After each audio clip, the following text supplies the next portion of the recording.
think this should be... Okay, I'm recording now. My recording does work. I'm also recording. Yep. Okay. All right. Welcome back, assholes. Let's get at it.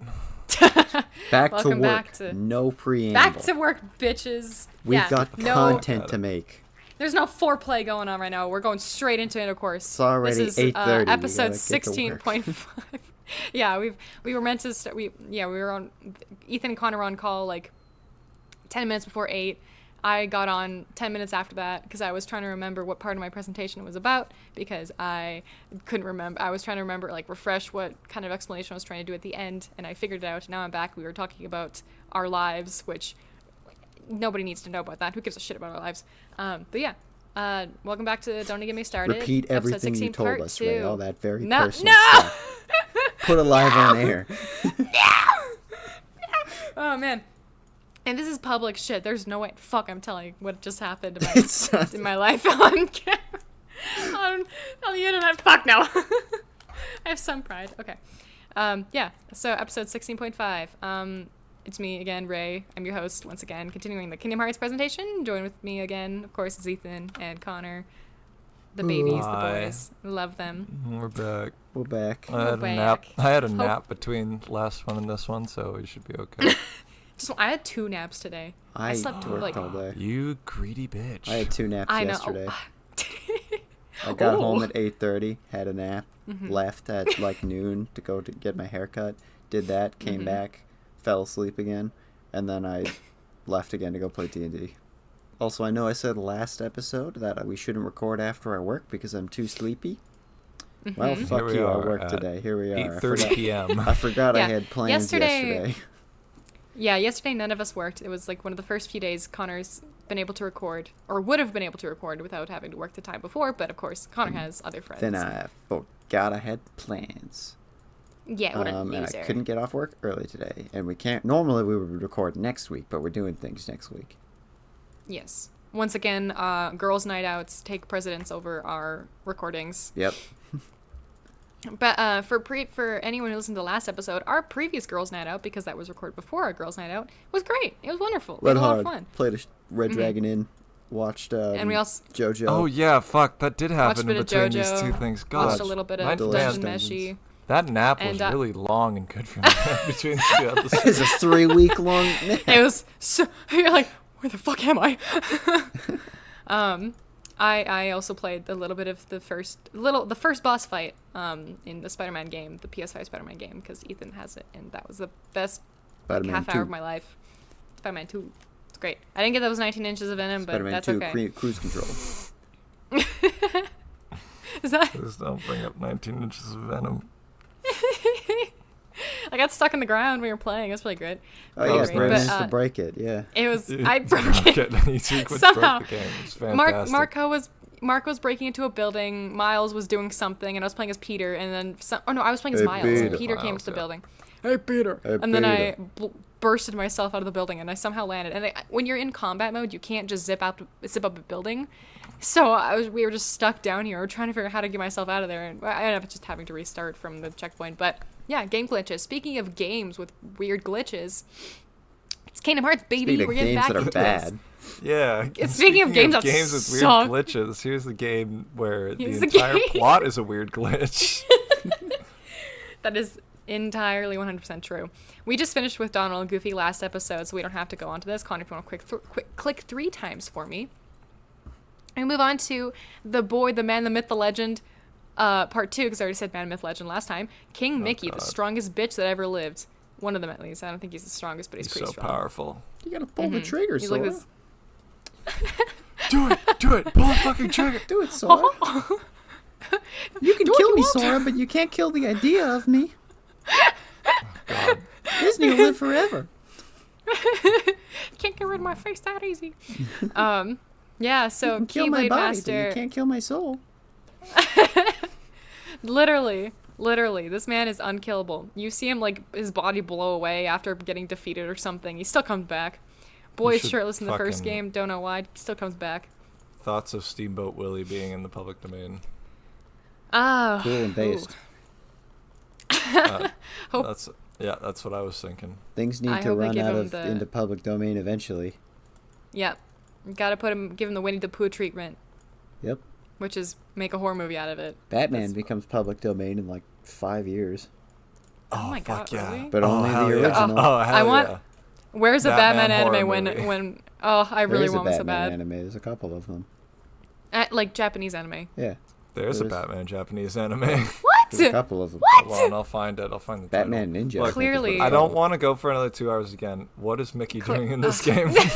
I will find the anime. I promise. I will talk Okay. about it. at the Also, end of the sorry slide. if last episode's audio quality was kind of weird. We kept leaning away Apparently from the moved away from microphones. our I did my yeah. best to fix it, but I was really tired when I was doing it. That's fair. My I brain honestly, was I haven't noticed it. My brain was a liquid when I was editing that. Took me I all was day. listening to it both in my car and with headphones, and so far I haven't had any weird shit with it. So I think I did okay. I fucked up on one of the Bionicle episodes. I think I'm you too did fine. quiet for a part of it. But yeah, there's. I don't know how yeah, it was long part that 2. is. It was like for maybe like 20, no, maybe like 10 seconds, maybe like 15 at most. oh, that's not that bad. It wasn't- Okay, I haven't it gone wasn't back super and long. listened to it. Yeah, Fucked I up while editing. have. I'm a good friend, so I do it. No, I'm just kidding. I have to edit I mean, them. I don't have to edit the episode. I I don't know. want to listen I know. to that's- myself talk for 3 hours. What do you mean? It's funny. And that one really is just these episodes where it's split into 2 parts. It really is just us just talking for 2 hours, Yeah. while the rest of us are just like, oh. But I'm very glad we broke this one into 2. yeah, this is the first time we took a break between part 1 and part 2, which is, I mean, it's only the second time we've had to do part 1, part 2, so doesn't matter. But yeah, anyways, Mickey Mouse. He is a Keyblade Master, which I might have explained what a Keyblade Master was in the There's previous. totally just one of them. He's just one of them. So He's the only kind one. of he is. In the first game, there's kind of just like a concept of there's one Keyblade left or something like that. Like, again, I haven't played a lot of the first game, so I can't remember what the concept was. But essentially, like, people who have Keyblades, it's like few and far between. Because of that Keyblade war we looked at earlier, where a bunch of Keyblade wielders just killed themselves over the idea of Kingdom Hearts because they had to preserve light and darkness or whatever. That killed a lot of Keyblade wielders, as well as like unions where people could learn to be Keyblade wielders without having to like find a master to become an apprentice to, and instead just pretty much go to school for it or something like that. That's explained in the mobile app, which that's going to be a completely different video if I even want to go into the app, because I don't know anything about it really. I've been watching YouTube videos on it so that I can kind of understand like the concept of it, but it's been driving me nuts crazy. I finished like one of them, and then I started watching another one, and I'm just like, oh my fucking god. But it doesn't have anything to do with Mickey, so we're going to ignore that. Mickey is the strongest Keyblade wielder / master, one of them for a little while. He starts off as a Keyblade wielder, just like another normal. He's basically just like Sora, but in one of the prequel games where he is the apprentice under Yen Sid, who is, you know, from the Sorcerer's Apprentice. Yeah. I wonder what does that I say wonder what it- backwards? I wonder what it says backwards. I don't know, man. You Like do the get bad to go guy into from those Alpha worlds. Force, Oleg, from the early 2000s Lego theme. Oleg. Oh my god. I was trying to figure that out as you Keep said it, and I going. was just like, It's all good. Oleg. Whoa. Wouldn't it be Ogel if it was Oh, backwards? it is Ogle, isn't it?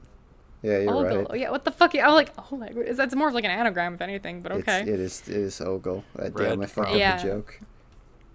Good job, I bitch. flew too close Good to job. the sun. I'm sorry. I thought I could Everything make a cool melted. niche My reference. shit's on fire, yo. Damn, my wings are melting. Fuck.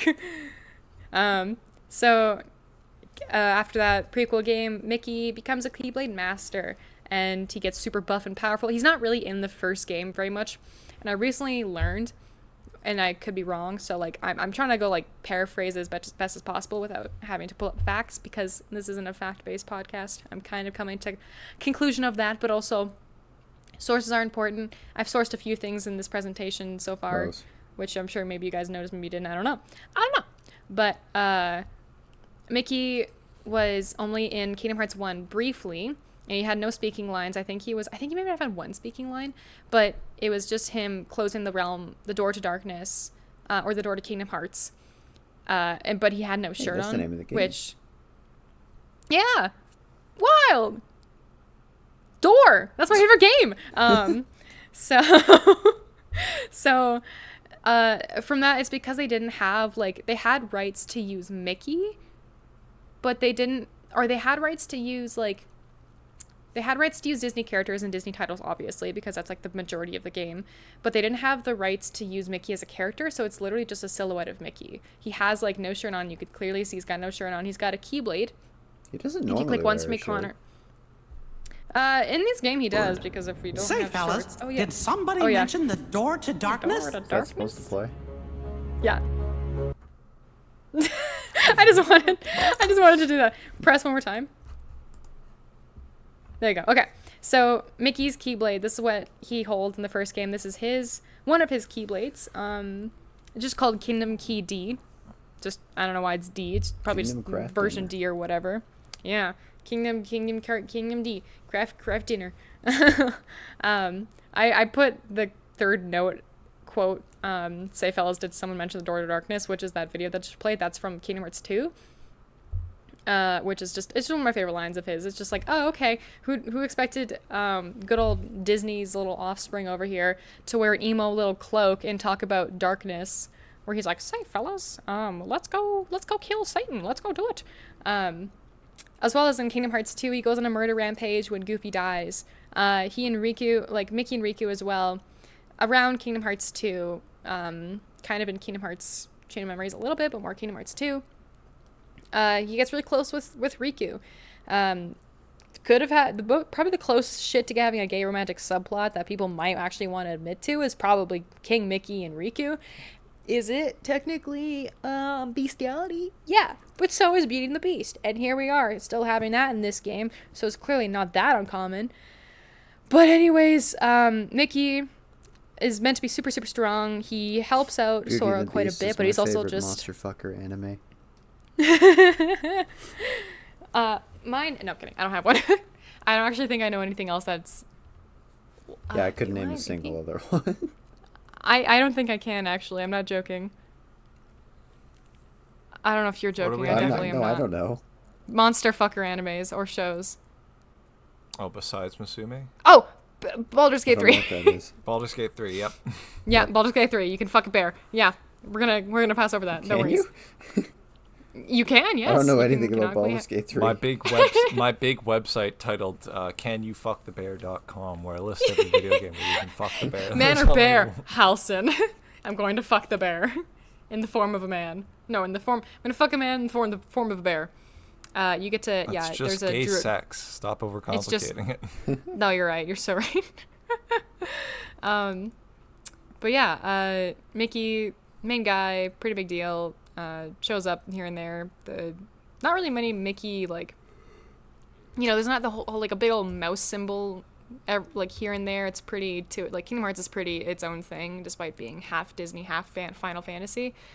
But Should've just been it Disney. has, I think it's a fair amount of Mickey.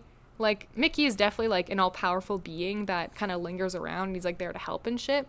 But at least in like the prequel games, it shows like he's just like any other Keyblade wielder. He fucks up, he's still learning, he still cares about his friends. He lets just fucking, I don't know, darkness or being too ambitious or not learning things quick enough or just being like just stubborn or whatever get the best of him, which makes him grow as a person. Whatever, who cares? No one cares. We're fine. We're gonna ignore Mickey because I don't give a shit about Mickey for the most part. But he's still pretty fun. If you want to click 2 more times for me. He's just kind of here, but he's got some pretty cool Keyblade designs. So the second one there, that one is Starseeker. I think that's his Keyblade in Kingdom Hearts 2. And I want to say maybe Birth by Sleep. Actually, it might be Birth by Sleep. Because I think that one was when he was still learning how to become a Keyblade Master. The gold one is when he is a Keyblade Master. And then that third one is Star Cluster, which is his Keyblade in Kingdom Hearts 3, which kind of looks like a combination of the both of them, which is honestly, I think is a pretty good design. I'm personally a fan of Mickey's Keyblade. It doesn't match like what he looks like, but it's cool. Like it's meant to resemble his time as being like the Sorcerer's Apprentice, literally. So it's a good allusion to like the Disney movie he's from without being too Mickey Disney that heavy one. or whatever. Yep, the only Yeah. Disney movie that he's from. That's true. Yep. Just the one. Well, that's like his origin. Like he's the apprentice of Yen Sid. So the point of was his being like one of his main origins is from Fantasia or whatever. He's still like, you still go to like his castle or whatever, and he's still King Mickey of Disney World or whatever.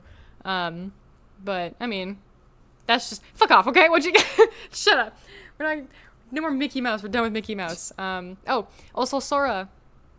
Kingdom Hearts 1 Sora, his design is meant to resemble Mickey Mouse, just like the red bottoms, black top, sort of yellow suspender design. So like the color scheme is meant to reflect onto Sora's Kingdom Hearts 1 outfit. But after that, pretty much Sora just, becomes an individual person because we don't want to, be under the dick of Disney for the rest of our lives. You can go to the next slide. The video might play again, but yeah. Okay, you're good. As promised, it's called Batman Ninja, and the English dub they got Roger Craig Smith and Yuri Lowenthal in some of the roles. That's oh Sonic my god, Yuri Spider-Man. Yeah, I was gonna say, who did Yuri Lowenthal play? Sonic. No, I'm that's talking about Roger in the Craig game Smith. or in the anime. Sorry. Yeah, they got Roger Craig Smith as Batman, and Yuri he's Lowenthal as both Damian Wayne Robin and Jason Todd Red Hood. Oh. Okay. Huh. It's That's the dub, actually, right? There's like a Japanese whole set of actors for the Japanese version as well. Yuri Lowenthal would be a good Damien. Did I say Damien? Sorry. He literally is Damien. Yeah, no, Damien and Robin. Like, that's what I mean. It's like just the kids, the bad kids. I could see it. But yeah, Yen Sid. Speaking of Batman, we have this brooding little motherfucker. This shit. Disney. This shit. They're another example of a Disney character that not really... I mean, when you think of Disney character, the first one I don't think many people think of is Yen Sid. Maybe when you say Disney, like what's Disney's little fursona in the movies, even though he's not really a furry, but who knows? I don't know what that beard could be. He's another Disney character that actually is crucial to the story. This is Yen Sid in Kingdom Hearts 3, getting his ass out of his fucking tower and getting his pussy out on the battlefield. Like, this man is doing stuff. He basically, like, pulls a... I don't really know what an example would be. I think it's in Percy Jackson, maybe. He does, like, a splitting the water and making, like, a little path down into the ocean kind of deal, but with... I believe you'll find that's in Book of Exodus. Beyblade. Book of Exodus. That's. I was thinking. The power of a base if it's seen all across time. The thing was that I'm like, there's definitely a biblical thing to it, but I don't know what it is. Exodus. And then when you said Beyblade, I was like, that's got to be it. It's Moses. Moses be splitting water and shit. Oh yeah, Moses be splitting water. It's Beyblade. And your first one was Percy Jackson. I thought it maybe happened. You don't even like Percy Jackson. I don't. That's well, my the first worst thing thought, I've ever learned about you. I don't dislike it. I just haven't read it. I read the first 2 books, and I think that's pretty much it. Ugh. You seem like you would have been such a Percy Jackson kid. That always surprises me that you weren't. Really? I've known that for years. Yeah, I know. I agree. I'm surprised I wasn't like. I really, really wanted to read them, but I don't even know why I didn't. I think I just didn't really get it. I didn't have the motivation to reach out and read them, I guess. I don't know. I was too busy rewatching Spy Kids over and over again. I got priorities. I was very much a Percy Jackson kid. Yeah. Yep. It tracks. Master Yen the fact that you guys is from Greek Master mythology. Okay, but when I said Percy Jackson, my first thought was Kid Icarus Uprising, which is a 3DS game, which I knew neither of you would know anything about. So I'm just like, there's maybe a scene like that in some other media that they've both consumed or something. So that's why I went to Percy Jackson. But that doesn't matter. We're talking about Yen Sid, bitches. We got the master himself. He was Mickey's master, his Jedi to his Obi-Wan to his Anakin, his manager to his assistant manager. We got the guy that can basically find balance in light and darkness because he's just so goddamn good at his job. He's technically a retired Keyblade user, so he's not a Keyblade master anymore. I mean, he still has the title, but he just isn't. He just doesn't have Keyblade. We never see the Keyblade. We only see him use magic. We see him split the waters as Moses does. And then we're just like, where the fuck have you been? Why the hell have you been in that time? You know that part in Avengers Infinity War where Wanda jumps out of the tower in... I almost said Uganda. It's not Uganda. Nope, not that one. Fuck, what's their country called? You can do it. Wakanda. Thank you. Go. From Wakanda when they're in the capital and they're fighting Thanos' kids, and then T'Challa's like right-hand woman and Approximate Midnight and Corvus Glaive. Okay. Do you remember T'Challa's right-hand woman, the girl that plays Michonne in Walking Dead? Remember her character name? I don't know who Michelle in Walking Dead is. Okoye, I think, is who you're talking about. Okoye. I don't know if that's her in it is. Walking Dead or not. I've never seen Walking Dead. It is. It's her. I've seen Walking Dead. It is her. Okay. I remember when I first saw Okoye, I was like, oh, it's Michonne. So, where Okoye is like, why the hell has she been up there that whole time? That's essentially what we feel like for Jens. Yeah. So that's when we see Yensid actually do shit, and we're like, why the fuck have you not been helping us this whole time? He's the one who gave Sora and Riku that exam that Sora almost got Norded in. Like, Yensid's like, go wake a bunch of sleeping worlds, and then maybe you'll become a Keyblade Master, maybe. Whereas most of the time, other masters are just like, hey, just like fight each other for 20 minutes, and it's basically just like a Taekwondo sparring match. You just beat the shit out of each other for a while. Whoever gets the most points wins. That's how it normally was. That's how it used to be. But then everything changed when the Fire Nation attacked, and now you have to go save the world again, because that's just how shit works. You get enlisted into the military, into Dream Military. You go sleep for a long time. You could become a younger version of yourself, and you meet other Square Enix characters that aren't Final Fantasy characters. That's what war is. That's what it's like to be at war. But yeah, Sora almost gets fucked by the darkness. Thanks, Yensid. Tells him to get screwed. Yensid tells him he got screwed. He went, you failed my exam, so you don't get to be a master. I don't give a fuck that you almost got Norded. That's your problem. That's your fault. Riku, you're a master now. Hell yeah. Now leave me alone. Don't come back to me. They go to Yensid's tower for a lot of, like group meetings or whatever, like team meetings, to be like, okay, am I doing the right thing? Like, are we getting the right people? And Yensid's like, I don't fucking know. Bitch, I've been alive for a long time. You think I know shit? I'm just here. I'm trying to enjoy retirement, and you guys keep coming into my motherfucking house, talking about your motherfucking war, and how Xehanort is over here trying to kill everybody. Like, get out of my tower. And then he actually helps everybody out at the end. So Master Yensid, not too bad of a character. Interesting enough. That's all I gotta say. No weapons for him, so we can just move on to the next slide. Now, we're looking at Jiminy Cricket. Another kind of ish main character. He's the royal chronological... You wouldn't shoot a dog, would you? Yeah, in the face, watch. Wait, what? I should have made that. I haven't actually watched that movie. Wait, what movie are we talking? Are we talking about Pinocchio? No, yep, Puss in Pinocchio. Puss in Boots. Oh. There you go, Pinocchio. Wait, here's this Glock 22. Oh, never You're mind. a monster. Wait, yeah. never mind. What? Yeah, Puss in Boots I haven't too. seen Shrek. I don't... Oh, Puss in Boots 2. Okay, The Last Wish. Yeah, That's what one. I was thinking. I was like, there was a Jiminy Cricket-like dude.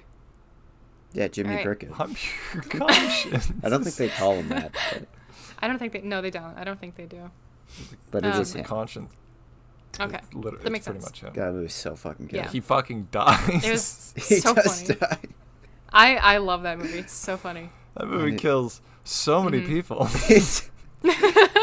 Jack Horner kills everyone in the movie. He's the only he one who kills, kills like- anyone. He kills like 30 people. And he's just... And we're all just like... They're just like, why? He's like, Nobody I'm a bad else guy. I don't know what to dies. tell you. Yeah. It's so I fucking... need to Death rewatch doesn't kill it. anybody. Death doesn't kill anyone. Death doesn't kill anyone. The only person who kills people is Jack Horner, played by John Mulaney. No, he doesn't. No, Jack. Oh, never mind. Yes, sorry, John. I've That's what you're talking about. Cricket, yes, Oh, okay. No, I don't no. know who plays Jiminy Cricket. I have no idea. Speaking of Jiminy Cricket, Louise May Alcott of Disney. This is Queen Minnie's little recommendation to go follow Sora around and document all of his shit. Because, I mean, eventually Sora does lose a lot of his memories. There's literally a whole game about him losing his memories. There's a game about Jiminy Cricket writing shit in a journal, and then it all getting erased because bugs are in it, like digital bugs and stuff. When he goes to open up a book, looking back at these memories, it just says thanks, Naminé. And he's like, thanks for what? Thanks for messing with their memories and putting them back and just causing a whole other game of insanity and nightmares. No thanks, actually. It's fun. I like Jiminy Cricket. He's just kind of there. He's not annoying. He's just there. He's helping out. He's doing his best. He's just like any other small time Disney title of a character, like the like the boys, the twin chipmunks, Chip and Dale. Chip and Dale, Pete, the Huey, Dewey, and Louie. Their names Technically are Dewey, McScrooge, Dewey, and Dewey. Dewey, Pooey, and Smooey.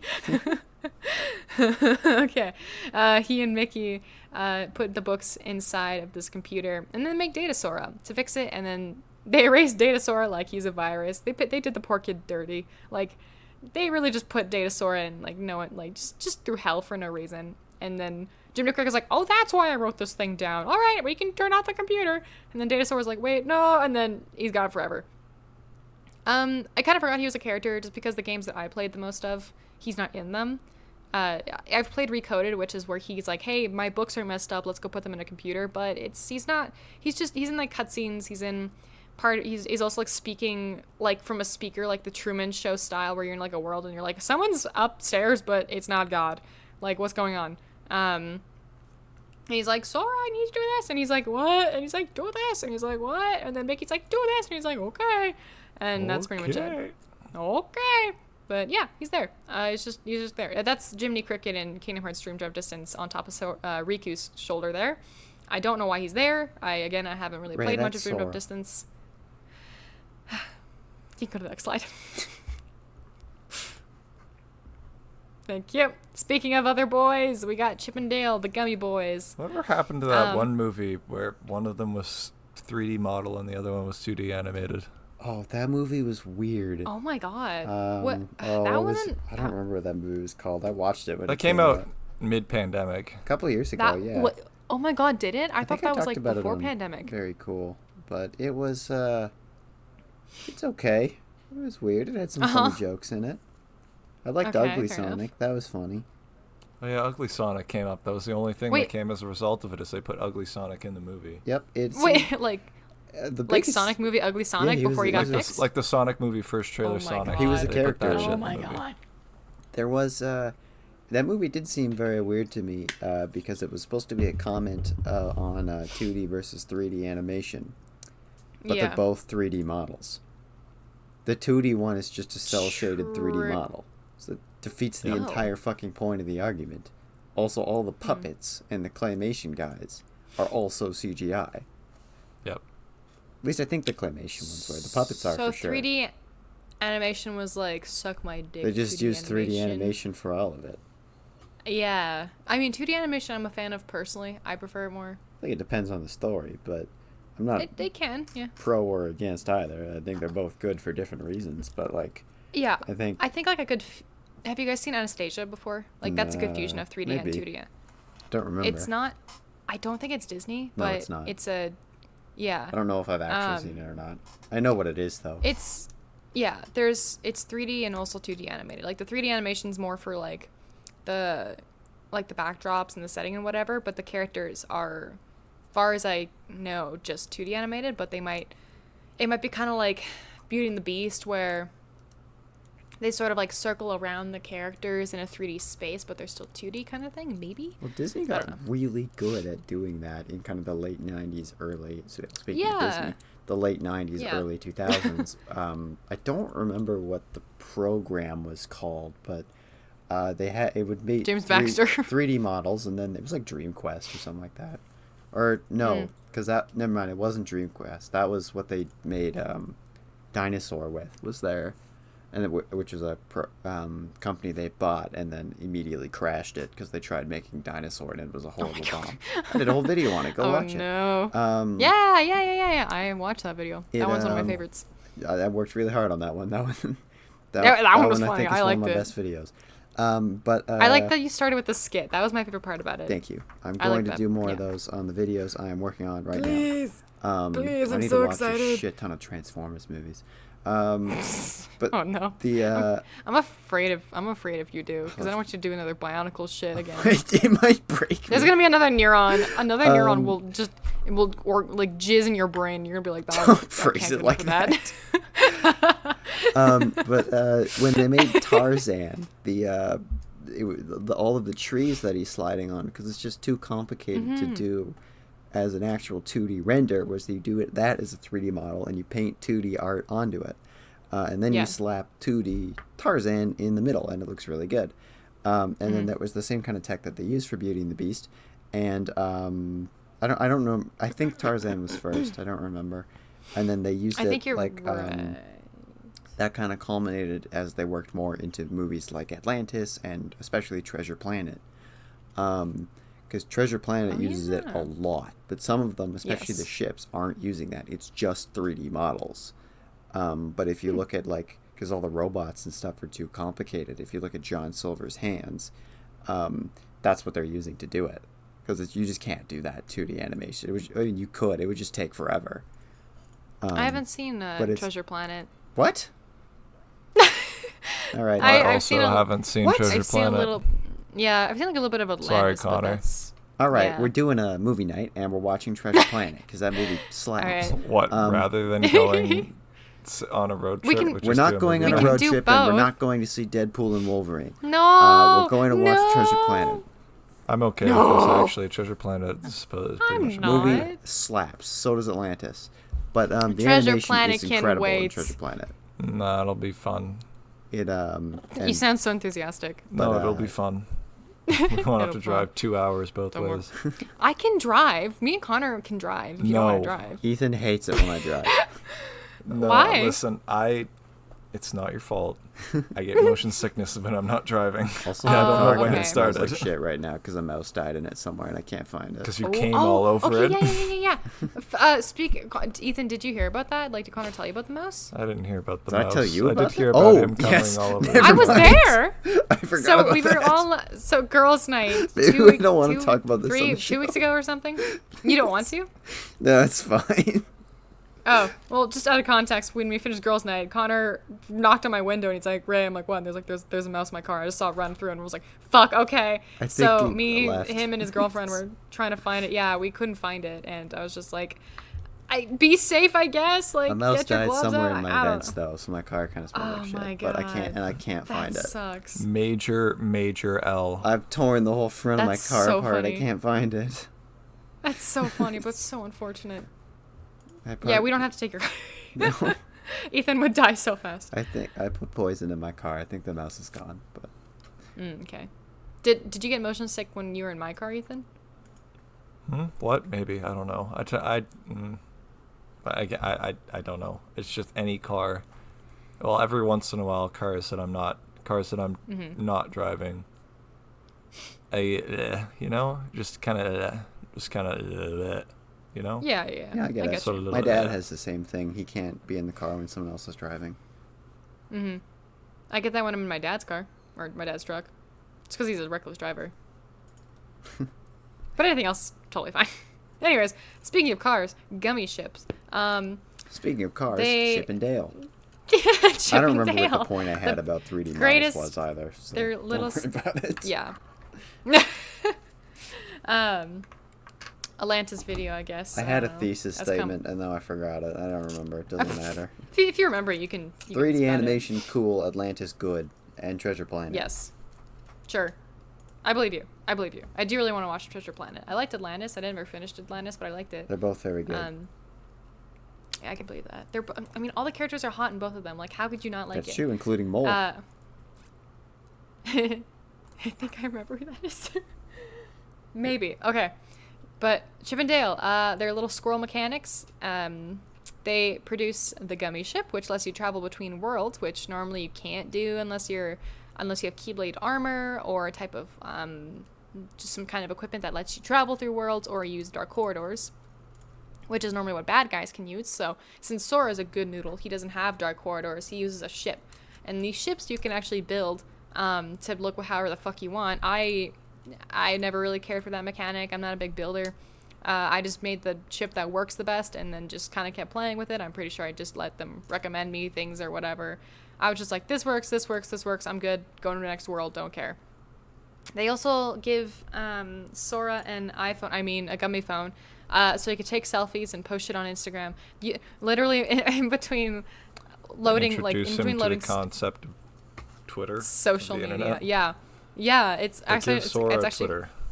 it's more of an Instagram knockoff. But in between loading screens for Kingdom Hearts 3, Do you think it's Sora just different subscribes Instagram. to OnlyFans? I hope not. I think he's like 16.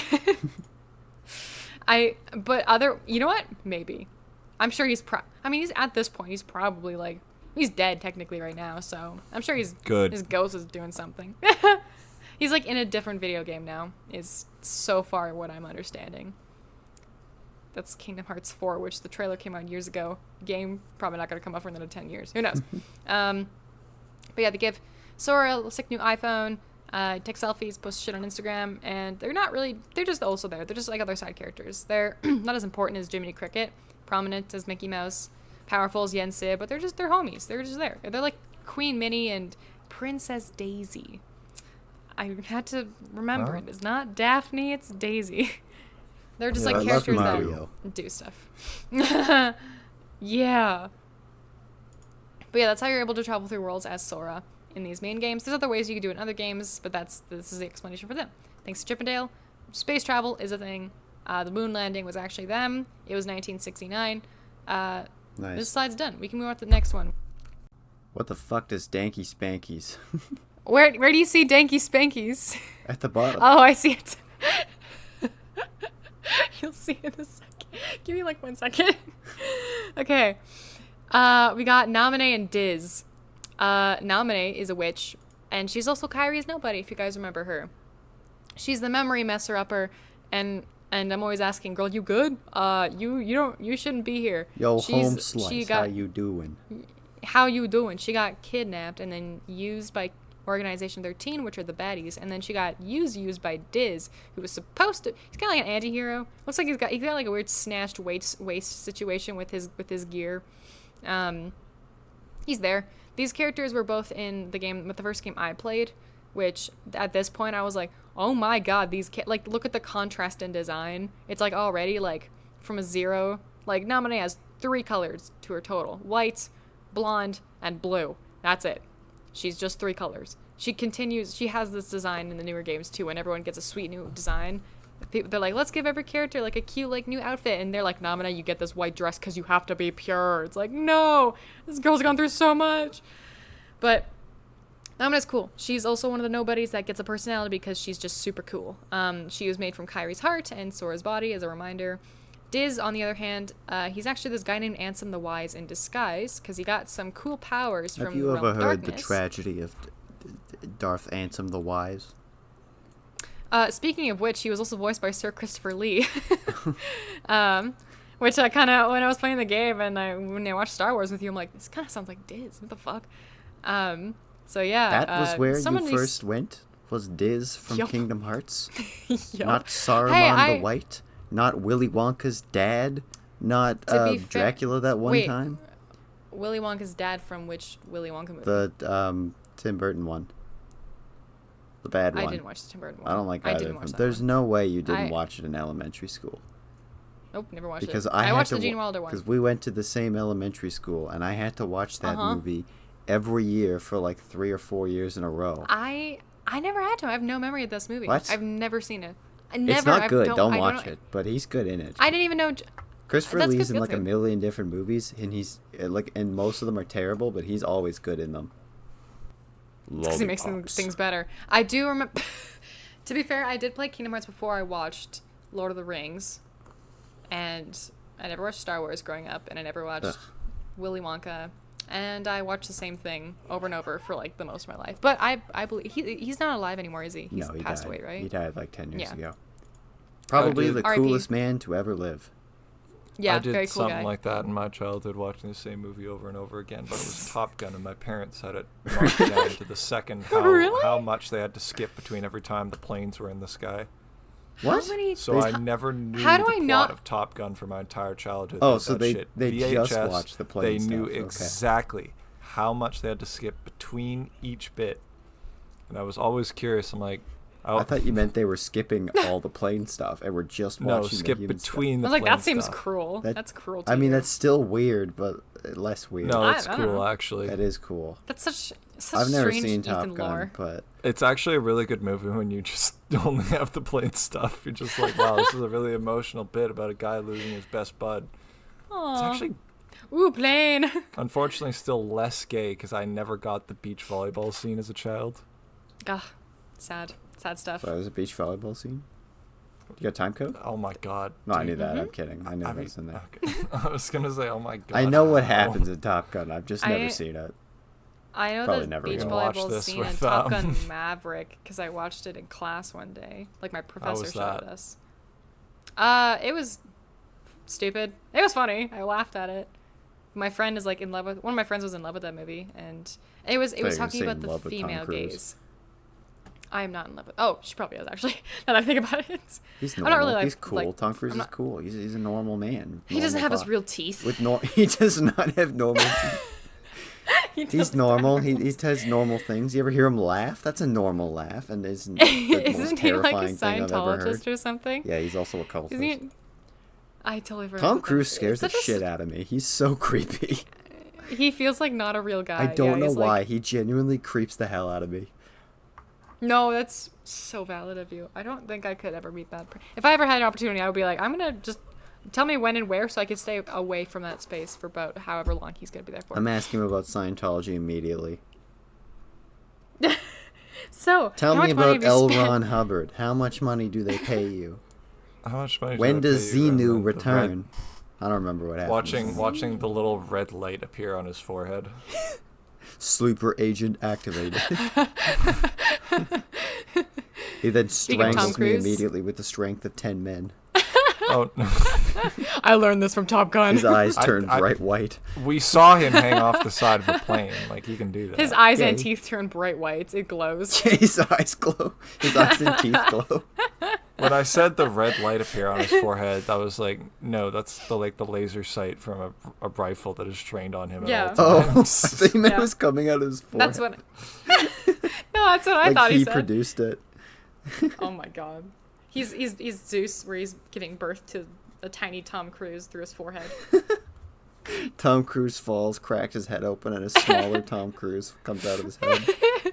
He instantly grows like he's like the chest burster. He grows super fast, super strong. So he's just a normal Tom Cruise in the span of like 2 hours. He's where like on a super hospital goopy. bed. It just tears out of his chest. It's like, it's me. I'm Tom Cruise. I'm little Tom Cruise. Movies are back. Hello, my baby. Hello, my honey. Hello, my ragtime gal. Way to go, Little see that. Spaceballs that's there. That's how Tom Cruise works. Yeah.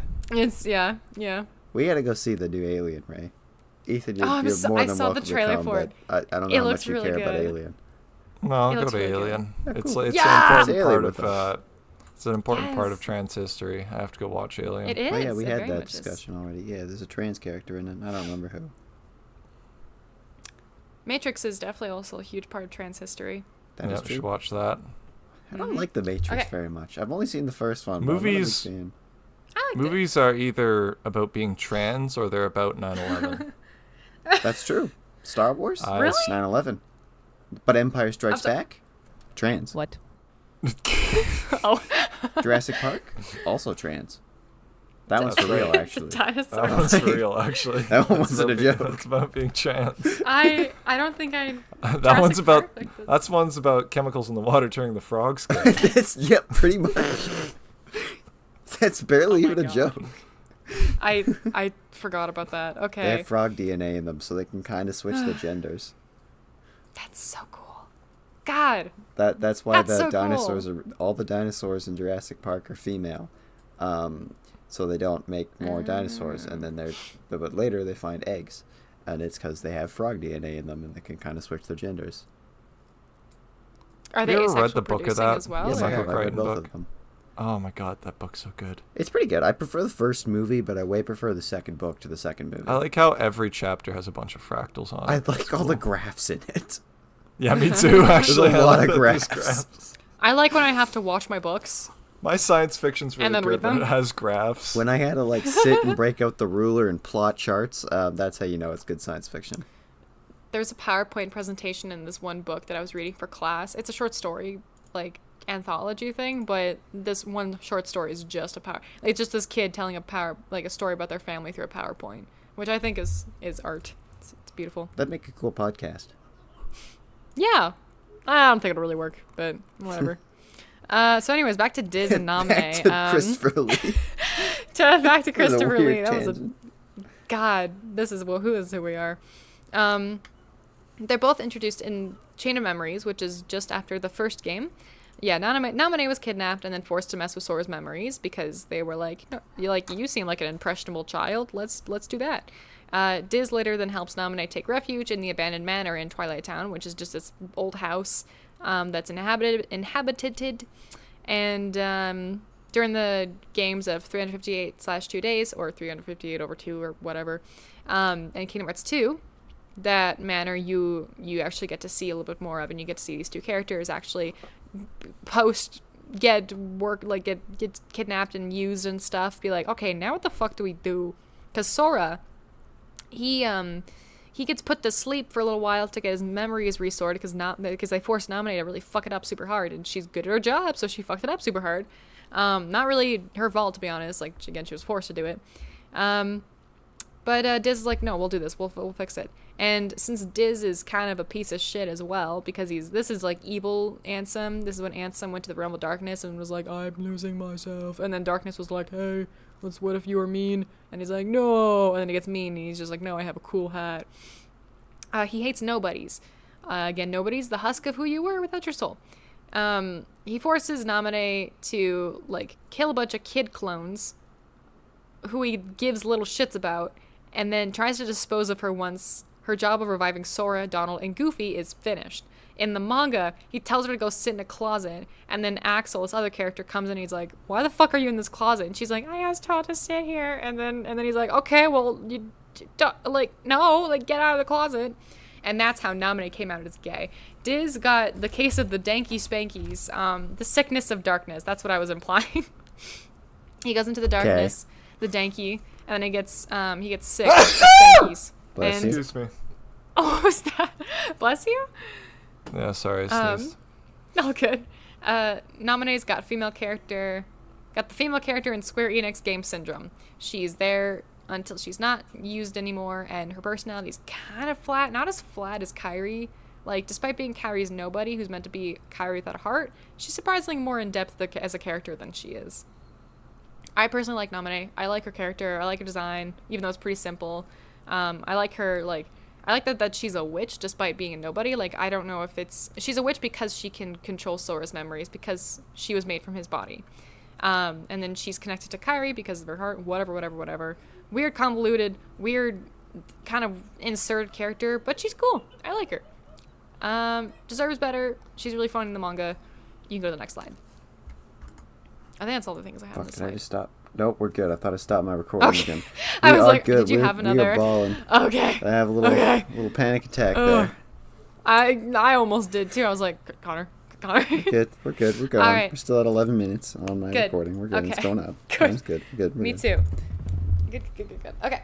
So I'm going to get myself comfortable near the mic here because this is my favorite. This is one of my favorite games / characters. This is my favorite polycule. That's not true. Axel is he's above the age of 18, and these two kids are meant to be 13. So Tag maybe yourself. not polycule. This is my favorite found family.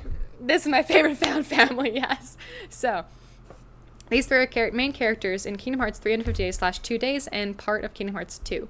Axel, the guy with the red hair there, as labeled with his name being the red, he's the nobody of a character named Lee from Birth by Sleep. It shouldn't be BBB, it should be BBS. I just pressed BBB because I got excited. I was like, BBB. He is number 8 in Organization 13. He likes sea salt ice cream and making / betraying his friends. He makes and betrays a lot of people, but honestly, he's so cool he can get away with it. We're okay with it. Roxas, the guy in the middle there, he's the nobody of Sora, number 13. He likes sea salt ice cream. He's bad with emotions. He doesn't have any memories, and he doesn't know what love is. He's one of my favorite. I think he was like, probably still is, to be honest. I really like him. One of my favorite characters ever in general. Like, I'm sure his design, he might be boring or whatever. I like him. He's got sass. He's voiced by Jesse McCartney. I'm into it. I had a huge crush on him growing up, and then maturing was realizing I also had a huge crush on Shion as well, which is the girl with the black hair. Shion is a replica / puppet made from Sora's memories of Kairi. Sora's memories of Kairi. So, to explain, Roxas here doesn't look like Sora because since Sora is also a weird, ambiguous case of he released his heart on his own but released 2 hearts at the same time, for some reason his body didn't form another version of him, but the body of another heart that was inside of his body at the same time of his and Kyrie's heart. So when he was a baby, like 4 or whatever, this one guy named Ventus came up to him and was like, hey, you look like a cool dude. You should be a Keyblade Master, and then leaves or whatever. I think maybe Aqua did that. I don't really think Ventus did that, but somehow Ventus's heart, after going through the worst absolute trauma like a young 13-year-old boy should have gone through, his heart takes refuge in Sora. I think because Aqua, one of his friends, was like, this seems like a good place to stay safe from. Let's just put your heart in this young boy. And then just fucks off. So Roxas, we'll come to see in a second, looks a lot like this character named Ventus. Is identical to this character named Ventus. Xion is not meant to actually have a face or anything like that. She is literally just a puppet. She's a body, like a random body, not necessarily a human body, just kind of a body that through the power of science, the Organization 13, the baddies, took all of Sora's memories that involved Kyrie and put them into her, so that he had this person has an embodiment of a Keyblade wielder, because the point of having Roxas and Xion in the organization is to have Keyblade wielders so that they can release hearts and make Kingdom Hearts. Got it? Yep. Good. Yep. So number sure. 14. She's number 14. Eventually, when she befriends Roxas and Axel, when they see her as more of a, like, actually like a person, then they can see her face. So she takes off her hood, or they can see her without her hood, and she actually has a face. Some people see her as Ventus, some people see her as Sora, some people see her as just a husk and, like, has no face, no mouth, no whatever, like, just nothing. Naminé, the witch from before, helps Xion realize that she is, moving table, was formed from the memories of Sora, because she thinks that the memories that she has are actually hers. She thinks that she's a person until she realizes, no, I'm actually I was just made a lab. Like, and that fucked her up hard. I love Xion so much. She deserves better. Again, kind of two-dimensional, but honestly, like, I think she's still pretty well written.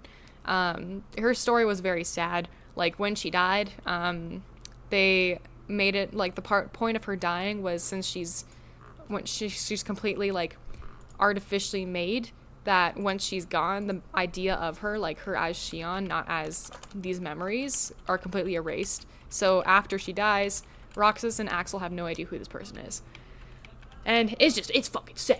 But yeah, she likes the concept of friendship. Sad. She likes sea salt ice cream, and she loves dying. What is sea salt ice cream?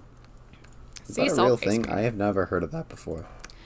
It's in Kingdom Hearts, but you can have sea salt ice cream, yes. It's not the same thing as, like, in the game, but it is a thing that exists, yes. It's sweet, but it's kind of salty too. Okay. I have never heard of that. Yeah. Yeah.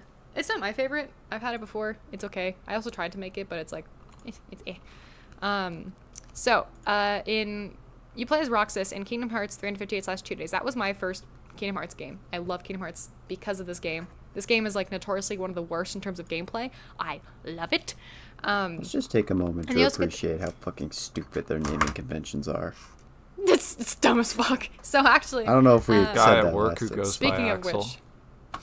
Which, There's a guy at work. He goes by Axel. Axel's a cool name. That is cool. He's the coolest guy at work. Yeah. Especially in Yeah. regards to the job you do. There's choo-choo trains. Choo-choo. There's also, I looked through on our employee management system the other day. There's a guy at work named Walter the Jesus. Walter. Oh, Walter White. That is sick. Walter, put your Christianity away, Walter. For the naming convention in Kingdom Hearts, like, for nobodies, they have that X included in their name. So Lee is an anagram of Axel, but including X. Roxas without the X, sorted around as Sora. And then Xion, hers, when I was a kid, I pronounced it Zion, or Exion, because I didn't know how to pronounce it. It's just Xion. It's an anagram of no one, or no one, or... I know. That's a character from another game. I don't know if it's I know. I don't think it is. It's like none. No one or none or something like that. Yeah. That's it's crazy just meant how, to be like all the other names work, but this one doesn't. It doesn't. Yeah, literally. Her name essentially is meant to be like there is nobody. Like she's nothing is what they're trying to say. But you get to play as Roxas in the beginning of Kingdom Hearts 2 as well. Axel befriends Roxas and Xion in the game, becomes Kingdom Hearts 358, not number 2, and becomes friends with them. And then the three of them become a trio of besties who eat ice cream after their 9-to-5 job. I said this in the last episode, but Job Simulator, including Betrayal, DLC, this is what this game is. It's just Job Simulator. Like I said, personally my favorite game. I'm gonna have a whole presentation about it. I love it so much. I have so many screenshots from when I've been replaying it recently. This is what really got me back into Kingdom Hearts again. A long time thing. I love this game I love it to death. But it's not as like the same. It's around like the same like level of knowledge that I have of like, I don't know, fucking, it's a bad example. It's a horrible example. Maybe Pokemon, just because I grew up with it. But it's like not one that sticks into my brain consistently, like say Fire Emblem or Ace Attorney or something like that, which we already know Ace Attorney has plagued my brain for a long period of time. Oh, really? But, yeah, no, I don't know if you knew that actually. But we mentioned this. I don't know if you guys actually, maybe I should make a presentation about it. What's Ace Attorney? Mr. Phoenix Wright. Oh no, it's actually called Phoenix Wright. The character Ace, he's a lawyer, and it's really heterosexual and super serious. And he has no kids. Sounds fun. So it's boring as fuck. So personally, yeah, my favorite game. Roxas and Xion are two of my favorite video game characters ever. Axel survived Kingdom Hearts 2 because Roxas and Xion both die. Xion dies in Kingdom Hearts 358/2 days, and then Roxas dies in Kingdom Hearts 2. So Axel's the only one left alive, and he's just like, he befriends Sora and Riku. He actually helps them because he's meant to be the enemy. He's technically your enemy from Chain of Memories and then beginning of Kingdom Hearts 2. He becomes your ally and helps you out. And then when you find him when he's somebody again, because when you kill a nobody, they come back as the somebody as long as their Heartless is dead, which we don't really know where the Heartless are. They don't really explain it, but I think because these guys are meant to be disciples of Xehanort, because of these cloaks, like anybody with these black cloaks, let's assume for now, are disciples of Xehanort, the guy that North people. He forced these people to become nobodies, so I'm not really sure if they have a Heartless. They might. I'm not really sure. It's not really that important. But when they die, they come back as their somebody because they were like forced killed or whatever. So Axel comes back as Lee, and he's like, "Oh, my friends are dead. No, I'm okay. That's great." Because either he had these two kids that he befriended, or his friend from real life before the organization is one of the top dogs for the enemy, and they are also super possessed and in deep doo-doo, and he can't help him because he's also super stubborn, and he just lives a really sad life. Axel, loneliest bitch boy ever. He keeps befriending children too, which at first, when I was a kid, I was like, it doesn't make any, I don't really care. And as an adult, I'm like, Axel, you could not do that actually if you fucking don't do that. He's actually really bad. He's a Keyblade wielder as well. I think it's super funny that he's like really bad at using a Keyblade while like a bunch of children around him are much better at it. It's just funny. He's got his own weapon. Like he has chakrams. We'll see it in a second, but we'll see it near the end of the presentation. But if you want to click 3 times for me, we get to see these guys' Keyblades because they all have one. So, those are some pictures of the trio from the first one. There's from 358. Eating a second PNG one and third of one. popsicle. It's actually like a model. It's not a PNG. That's what Sea Salt Ice Cream is. It's that turquoisey looking guy. That's like their whole thing. They just eat ice cream and talk about how good friends they are. It's super cute. I love them. I love them so much. The first 2 Keyblades there, the white one and the black one, that's Oathkeeper and Oblivion. That one, actually the black one I have physically at home, which I'm sure Connor has seen before. I think so. And yeah, it's the one that's on my wall. That one I've had for a long time, but that one's really cool. I like it a lot. It doesn't have a chain, unfortunately, but that's fine. It's like a foam one. But the second one there, that one is a replica Kingdom Key. So the Kingdom Key, that's the same one that Sora has. Just a basic Kingdom Hearts Keyblade.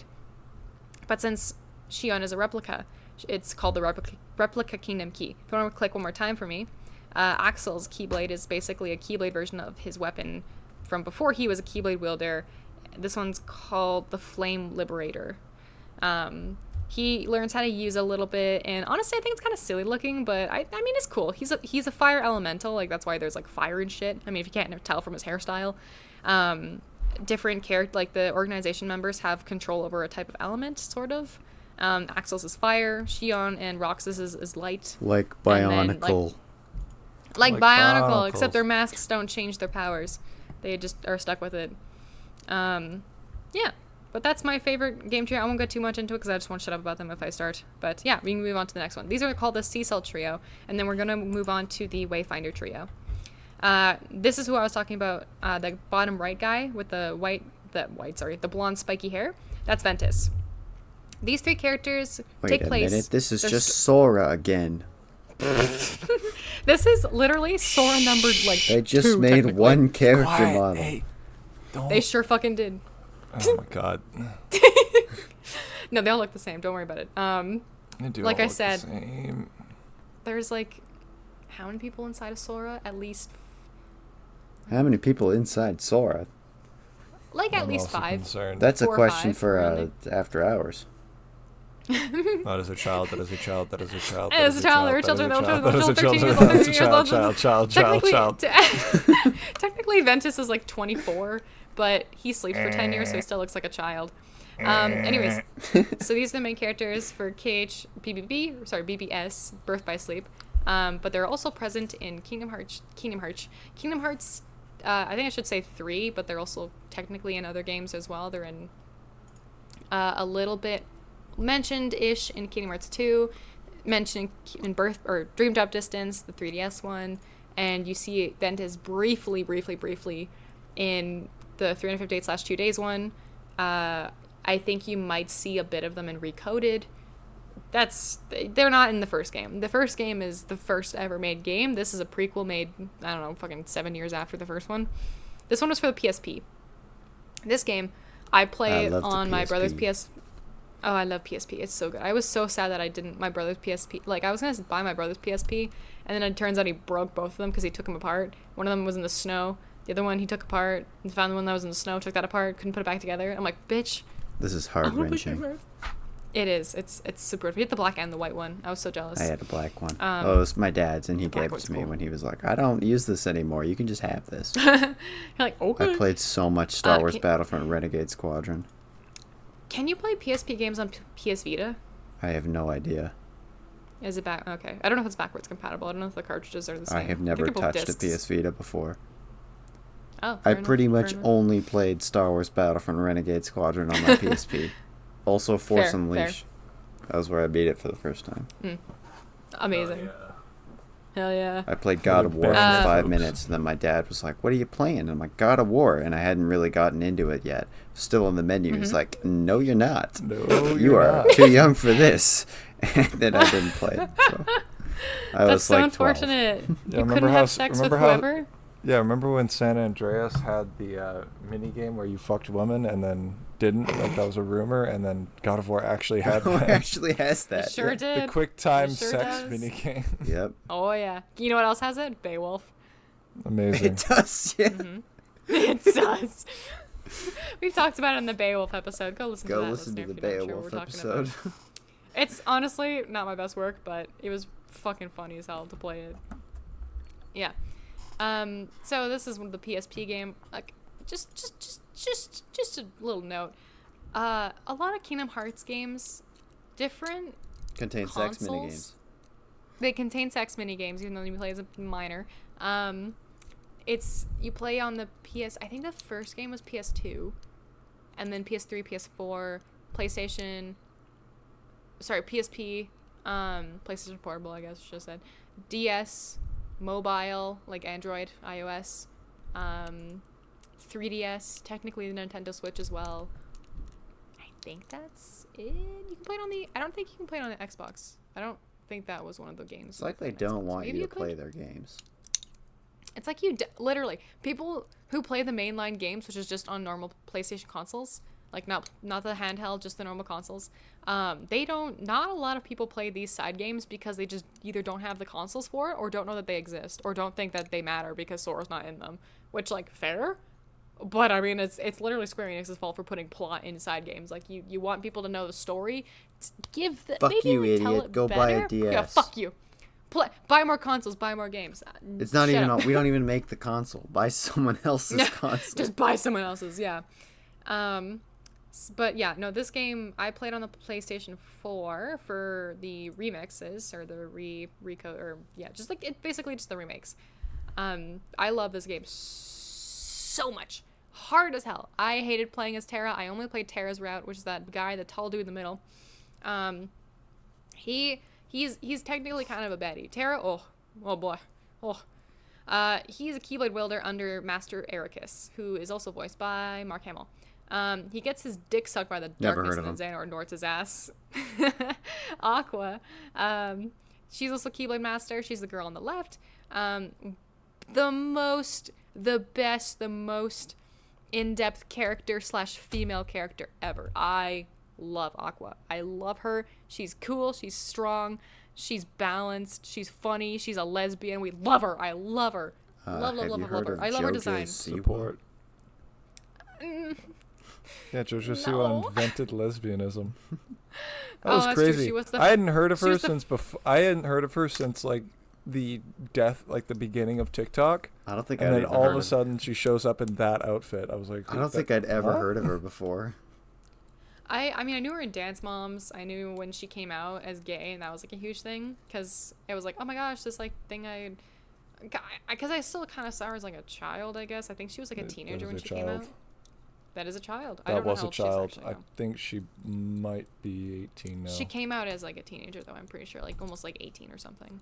You know what? Even if she is 18, she's still a child. She's still a child. That's a child. She acts like a child. Child. We've always been this age, and we will always be this age. Exactly. Speaking of people who don't age, Ventus. Moving on to him. He's also a Keyblade wielder from the Age of Fairy Tales. That's fastest. Actually, I didn't finish with Aqua. So she's Aqua, Master Ericus. That's who she was under. Super buff, but gets a cool fit check when she gets evil for a few minutes after wandering the realm of darkness. She goes through hell. She loses her friends too, and she loses herself to darkness, but she's also in darkness for a long time. Technically 10 years in the actual realm, maybe like a week or something. And then she's like, Mickey, you waited too long, and now I'm evil. And then Mickey's like, oh no. And then Sora and Riku use the power of gay to get her to be better. Fuck evil. You, bitch. I'm gonna kill you. I'm gonna kill you, and then I'm gonna sue you. Yeah. I'm Mickey Mouse. Yeah, pretty much. Ventus, he's from the Age of Fairy Tales, which apparently was like thousands of years before this prequel game. And then he time travels, gets taken in by Master Xehanort. He has a lot of shit going on with light and darkness, and then he also gets split in half and gets his light side, which is just normal Ventus, and then his evil side, which turns into Vanitas, which Vanitas looks like evil Sora. Can't explain why. Everybody looks like Sora. They all look the same. No, I mean it when I say Vanitas looks like Sora. It is Sora, but with black hair. That's the only difference. These guys just look kind of like Sora. That's Ventus. That's exactly Sora. It's not exactly. His hair isn't the same. They all look like Sora. It's not Sora. He's not Sora, but his heart does go into Sora. Like Sora. Yeah, he doesn't look like Sora. I don't think he looks like Sora. His face model looks like Sora. He looks like Kingdom Hearts 2 Sora. Anyways, Birth by Sleepless. You play the campaign with all of these characters. You get to play as 3 different characters, start to finish. Kind of like I'm trying to think of an example. Maybe Resident Evil. Like if you guys like first and second game Resident Evil, where you play as a completely different character from start to finish with a different campaign, but the same story, where everything just they meet up eventually, kind of thing. Choose your route: Resident or evil. Yeah, sure. Resident or evil. Choose your gender. In my opinion, I think these are very well. Real. Fleshed. I'm evil. My gender is evil. Thoughts? I'm resident. I'm gonna go with resident. I'm gonna go. Actually, no. I'm of. I love Resident property. of Evil. I'm Resident of Evil Creek. Very good. Or Biohazard if you want to go the Japanese title. Really you well said developed. If you want to go, characters. and then I flinched to switch slides. When I said what? You said if you want to go, and I flinched to switch the slides. Oh my God! Have some self-control. I was listening to you. You just said it. Just instant response. I'll say go a million times. Then go. No! God damn it! No, go back. That one actually had so many on this slide. I totally forgot about that. That's actually a good reminder God. for myself. This one introduces Old Man Yowie. I thought it'd be funny. It was very I stand funny. by it. This game introduces Old Man Yowie. They did get dirty, but they have really good designs. So speaking of good designs, click 3 times for me. Or, yeah, 3 times. There you go. So, remember that gummy ship shit that they were doing where they were traveling between worlds? Gummy. This is the thing you have to collect 3 of in Smash Bros. I don't remember what it's called. Which turns into a big ship. I don't either. These are basically their Keyblades, but turned into a ship so that they can fly around. If you want to click one more time for me. When they travel through space because they might explode, they wear this, it's called Keyblade armor. So they've got, I think they peaked in design for Birth by Sleep. The Keyblade armor is cool as hell. Their Keyblades look really cool. Ventus is the only one with like a unique fighting style in terms of his Keyblade is backwards. He doesn't hold it forwards like normal people do. He just holds it back. Like a Silco or Star Killer.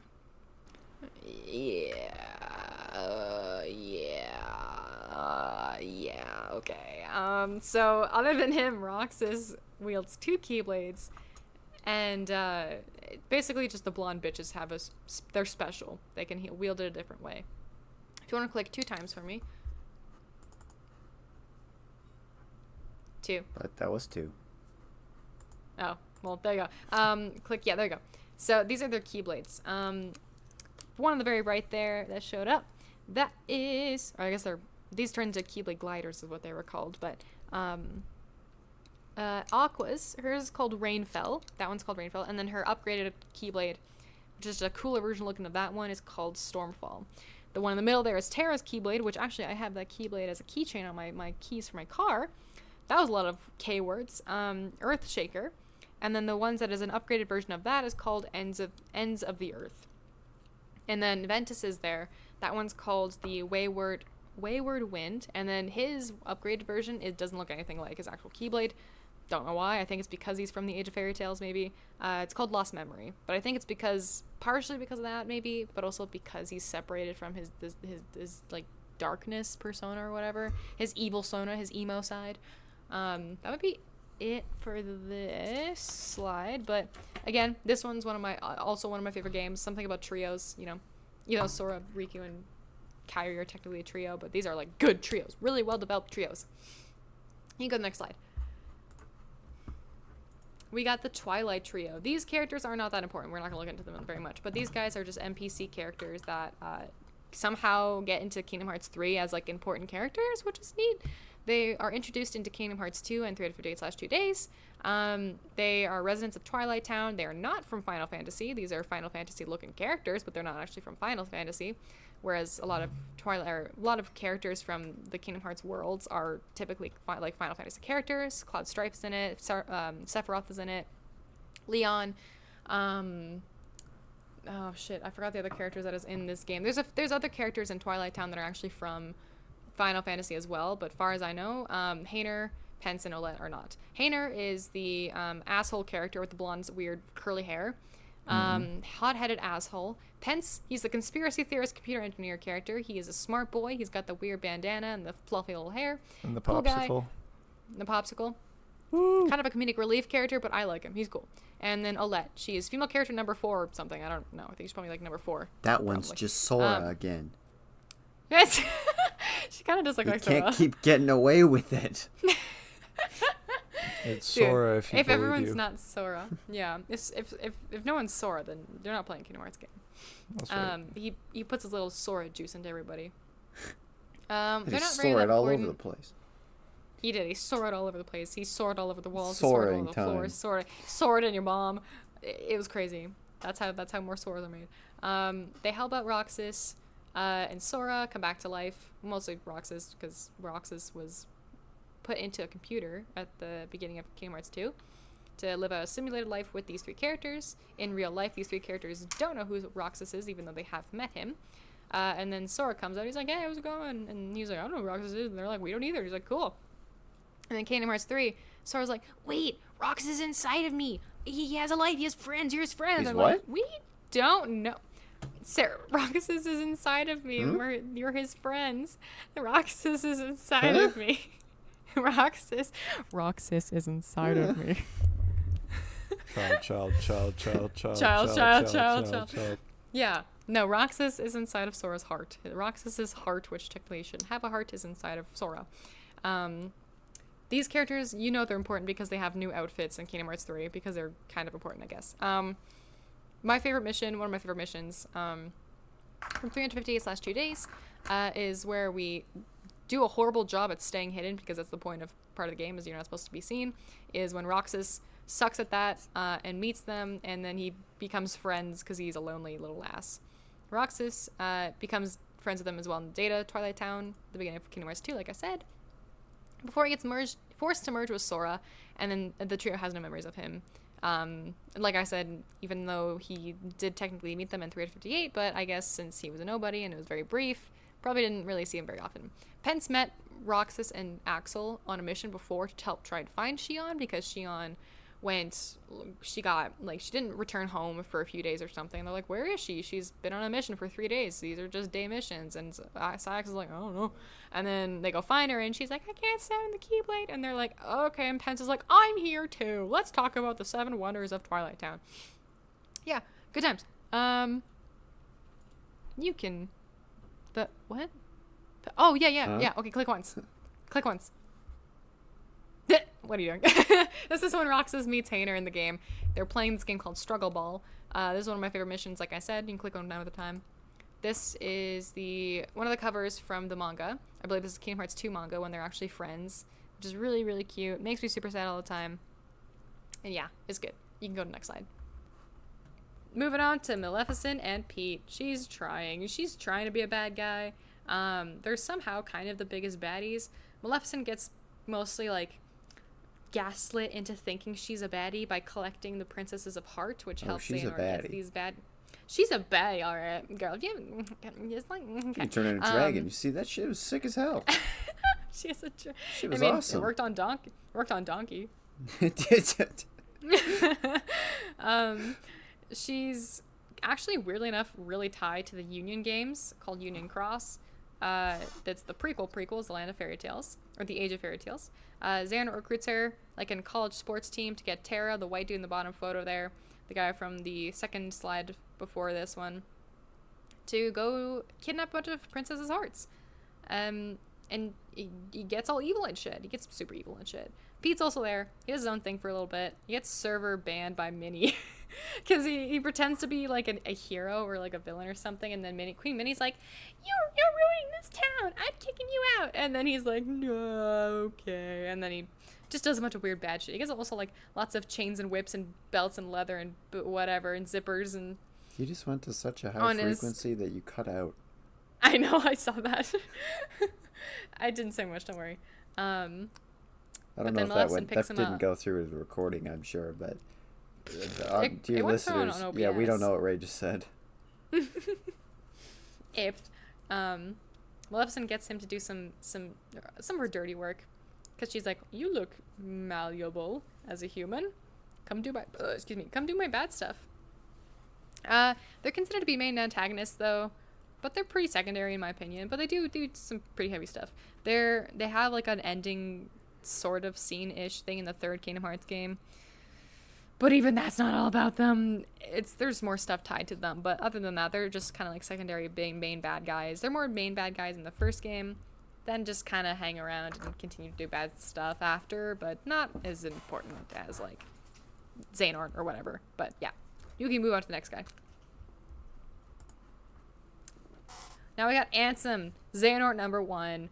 We have this baddie boy with this beautiful six-pack, a weird haircut, and a friend following him behind him. He's the main enemy in Kingdom Hearts number 1. I'm gonna sneeze. Okay. Do it really loudly, directly into the mic. I can't. It's okay. It went away. You don't got the zhuzh like I do. So. I don't. Xehanort, when he decided to make himself into a big baddie by multiplying himself, he turned half of himself into this heartless Ansem. He has a big old titty tattoo of the heartless symbol on him, because the heartless are the human experiment version of like the Emblem Heartless, they're the ones that actually have hearts. Eventually, Ansem possesses Riku's heart by manipulating the darkness inside of him, which then Riku gets the appearance of Ansem upon him in the first game. You can see in that picture there when he has the dark Keyblade and just like the weird little sick outfit.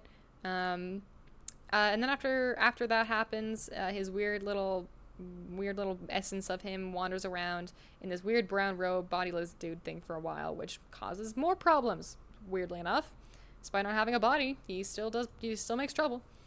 He was able to separate his heart from his body. He was considered to be an intelligent heartless compared to the rest. He's just a heartless with a brain. Doesn't happen often. He has a big old homie helping him out. That's the guy behind him. It's called like the Dark Figure or something. I can't remember. It's a stand. But yeah, it's basically a stand. The stand also eventually gets a soul, which then turns against him. But this isn't until Kingdom Hearts 3. Doesn't matter right now.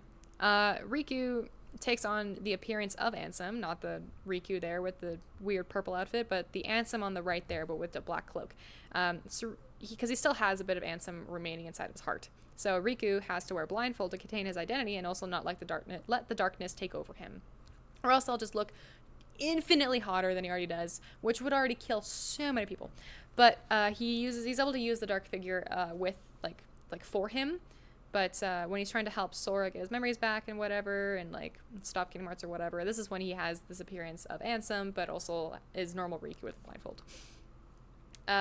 Technically, the Dark Figure is considered Xehanort's guardian. It's meant to protect all incarnations of Xehanort. Now, if you want to click one time for me, his Keyblade, this is called Keyblade of People's Hearts, or just Keyblade of Hearts, or whatever. So this is a Keyblade that Riku/Ansem is able to use in the first game after they collect a bunch of Princess Hearts and stuff.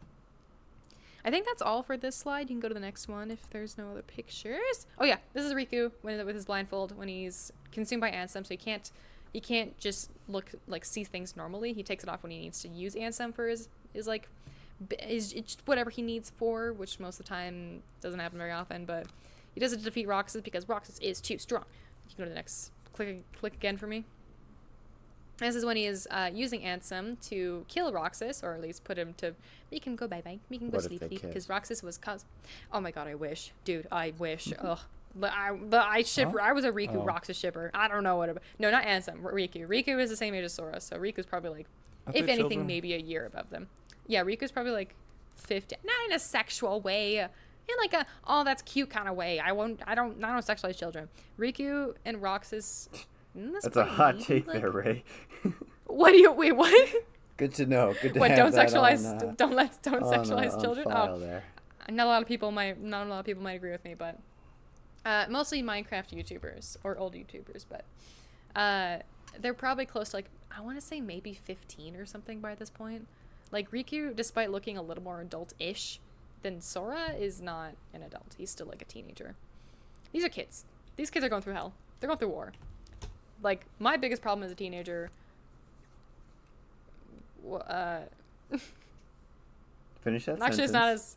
I'm not going to finish that sentence. Finish the sentence. No, I don't want to. You dug this grave, you must lay in it. No. I guess I could say my biggest problem... Well, it's just sad. It's nothing like this. It's nothing cool like this. It's just sad. It's just mental health. It's just... Yeah. Alright. Xehanort number 2. Xemnas. This is all these poor dogs. I'm at a neighbor's house, by the way, dear listener. House sitting, so these 2 Great Dane babies, have just been looking at me like, why the fuck are you talking so loud? Anyways, Xemnas, baddie number 2 in Kingdom Hearts number 2, and 3-58/2 days. He is technically your boss during that job simulator game. Xehanort's nobody and leader of Organization 13. He's number 1 in the organization. His anagram is Xemnas, is basically Ansem, but with an X in it, so wild. He watches children sleep, puts a little bit of himself into his henchmen, worst club owner ever, pretty much like any Minecraft YouTuber. -19 U3Y4289 out of 10. Just bad guy overall. Just damn, what a bad guy. Yeah, just despite him being horrible, he's kind of pretty. I don't like how pretty he is. It's unfair. Oh my god. For fuck's sake. Responsible for Shion's existence, he's the one who manipulates her and Roxas to collect hearts and forces them to kill each other. They are forced to kill each other over halfway through the game, because they're like, well, we can't have 2 Keyblade wielders because one of them is getting too weak. We have to make sure there's just one. He wields lightsabers because these weak ass don't got no Keyblade. His power, literally, when they're like, oh, Axel's the power of fire and he uses these weapons. Zigbar is the power over time and he uses these weapons. Xemnas is the power over nothing. He's the power of nothing. He uses light sabers. Hell yeah. I don't remember what it's called. He has the most insane boss fight ever. He does 2 fit changes, then throws a bunch of lasers at Sora and Riku. And, yeah, he's cool. I like his designs. He's neat. When I first saw him, I was like, wow, what a baddie. But his voice is so low, so deep. Like, you look at, like, other like, why is it so deep? It's deeper than, like, this story's, like, plot. Like, it's so deep. A lot of things are deeper than the plot, to be honest, here. A lot of things are deeper than this plot, yeah. You can click once for me. So this is his armor, which resembles Xehanort's, technically his somebody, his armor from when he was a Keyblade wielder. But this is one of the boss fights that you get to do, is you get to fight big old beefed up, armored looking Xemnas. This might be my only picture on this slide. You can click again. Yeah, it is. Okay. Time to get into Terra Xehanort. We are going into what Ansem and Xemnas came out from. Not Xehanort, but Terra Xehanort, aka Terranort. He is technically the OG-ish baddie, except for the mobile. Xehanort is old. This is Leonard Nimoy. This is the guy that he voices. Is Xehanort. Yeah, it's Spock. So Xehanort down there, which we will get this, I think it's the next slide where Xehanort is in, but this is who he wants when he wants to become young and supple, he just possesses Terra. It's kind of Xehanort, but not really. So our boy Terra gets hardcore by the actual Xehanort, but Ansem and Xemnas, those last 2 guys we just looked at, those 2 guys came from this Xehanort, this Terra Xehanort. So they look more like him because that's where the body came from. They were split from that. Xehanort, he was just getting too crusty, so he was just like, I need to possess somebody younger and beautifuler, and as long as they're evil, then that works for me. And Aqua, being the normal, reasonable person, tries to save Terra, but Xehanort uses his big old titties to stab himself and put Aqua into the realm of darkness, and then he gets memory loss somehow. Eventually becomes Ansem after his mentor, Ansem the Wise. So Diz, the guy that took forever to actually get through, his real name is Ansem the Wise. We will see a picture of him later. I didn't put a slide for him because I don't care. He took the name after Ansem. He put, after Terra Xehanort, or just Xehanort, technically Terranort or whatever, but he put Ansem the Wise into the realm of darkness after Ansem was like, maybe human experiments is not a good thing. And Terra Xehanort was like, fuck you. And then he put him in the realm of darkness and stole all of his disciples and then made Organization 13. And click once for me. He uses the Keyblade. Oh, yeah. This is Terra Xehanort versus Terra's empty husk of a armor body. His soul is somewhat still in there and he's fighting Terranort because he's like, I want my body back. And then Terra's like, no. You can click once for me. That's okay. That's a Keyblade. It's called No Name. Or it's just called No Name. It is Tiger Will. What? Tiger Wills? The Will of Oh! Lingering Will. Linger Will? Is it? I thought it was Lingering Will. I think I'm trying to remember what the name. Okay, so the armor there, it's called Lingering Will or something like that. It's basically the will of Terra that is left. It's called Kingdom Hearts. And the Keyblade he has there is called Kingdom Hearts. And then the other guy he's fighting is also named Kingdom Hearts. I'm correct. Slowly going closer to the ground. Hopefully my microphone won't be boofy.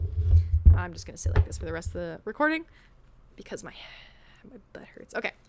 The Keyblade is called No Name.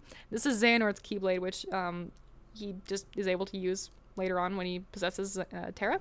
I can just imagine should be the last. Some overworked Square Enix employee. Like, what do we call this Keyblade? Fuck it. No Name. No Name. Just no. It's called No. It's like, okay, God. I'm going home. Like, he needs a vacation to Disney World. And I'm like, no! Oh, God, Mickey Mouse.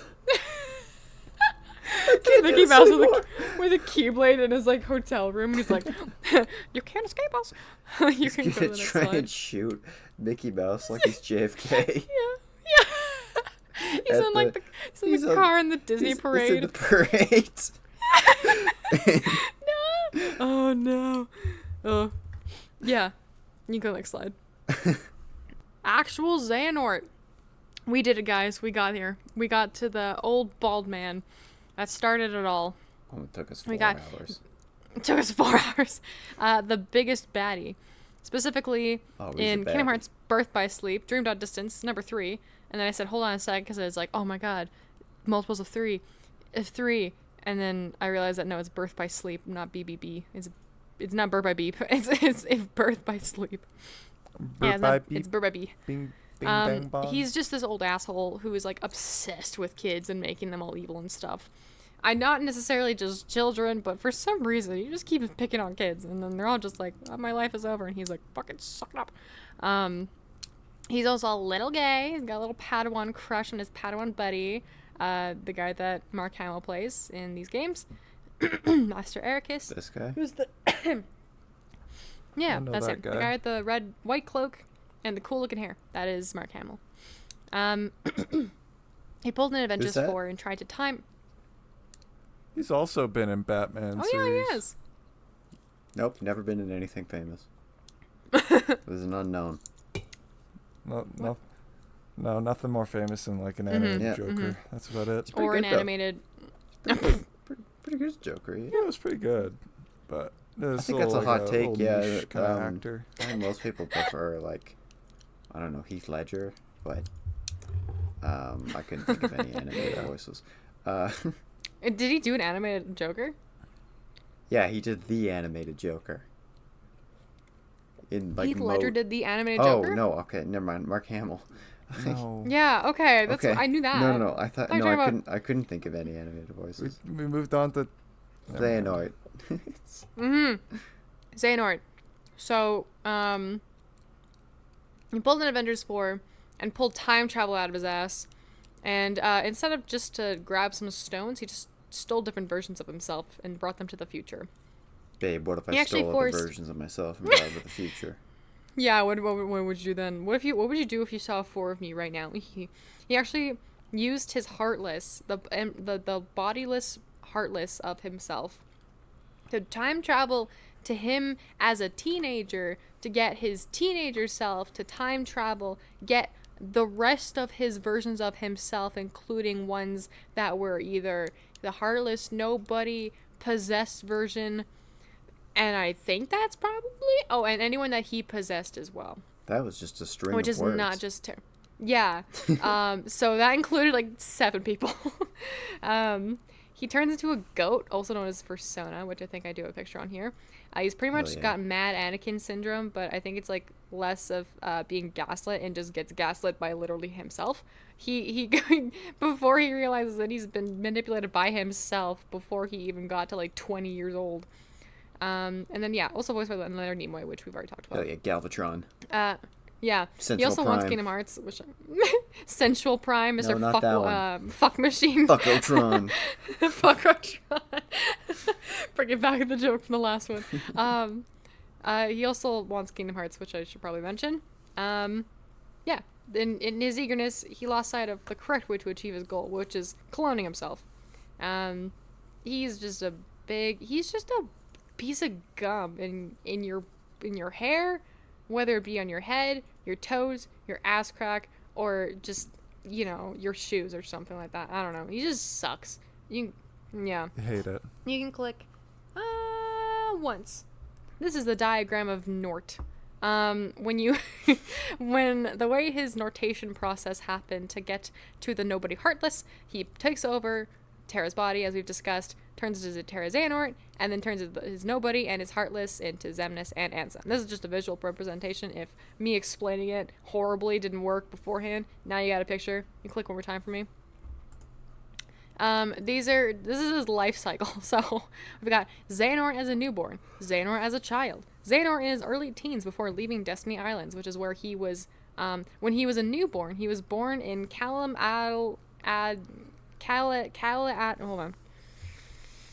Let me pull up the wiki real quickly.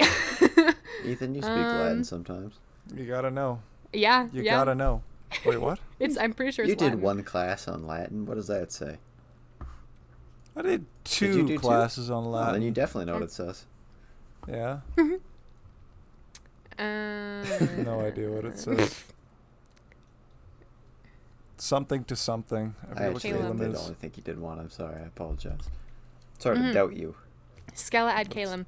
I don't know what classes you've done, man. I just know you're kind of aiming at dinosaurs in the end. That's true. This was 5 years ago, so. I want to say the Scala ad. No, it's 4. It was just about 5, Ethan. It's almost 5 in September. Yeah. Fuck. Sorry, buddy. So I break that to you. I don't know if it picked up on the mic, but it might on the recording. Did you? Didn't come through to us. Oh, I didn't hear it. Merciless is the. I guess we'll see the passage of time. Except for me, I don't age. I've always been this age. He doesn't have legs either. Real. Yeah. Scala ad Calum means stairway to heaven, by the way. Love that song. It's a weird place. Oh, yeah, it's a very strange place. Love that song, yeah. Yeah, Stairway to Heaven, Highway to Hell. Xehanort is also, there's him as a young adult. There's him in his original Keyblade armor, similar to what that enemy looked like when we looked at Xemnas. Master Xehanort in his standard attire, his old man looking shit. There's Master Xehanort in a black coat.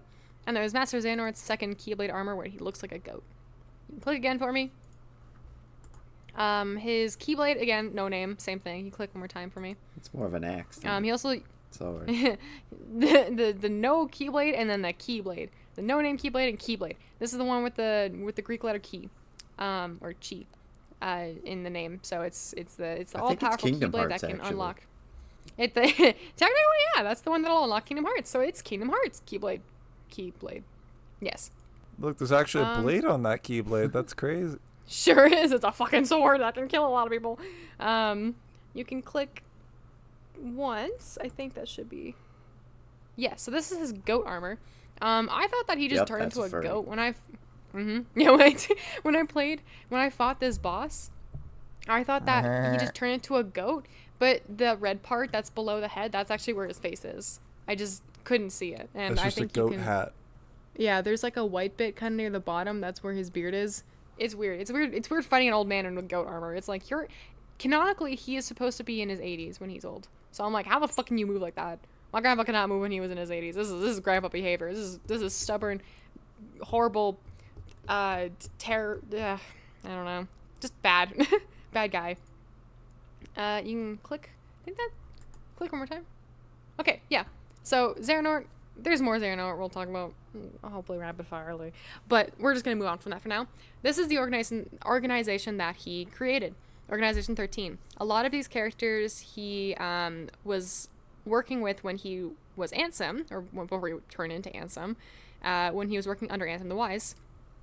Some of them were like guards, some of them were other scientists, some of them were just kind of hanging around. So they're the big baddies from Kingdom Hearts 2 and onwards. So they start off in Chain of Memories, Kingdom Hearts 2, Recoded, 358/2 Days, even though you kind of play as the baddies in that game. Dreamed Up Distance, even though all of these characters are in Dreamed Up Distance because some of them just either die or they just go back to normal.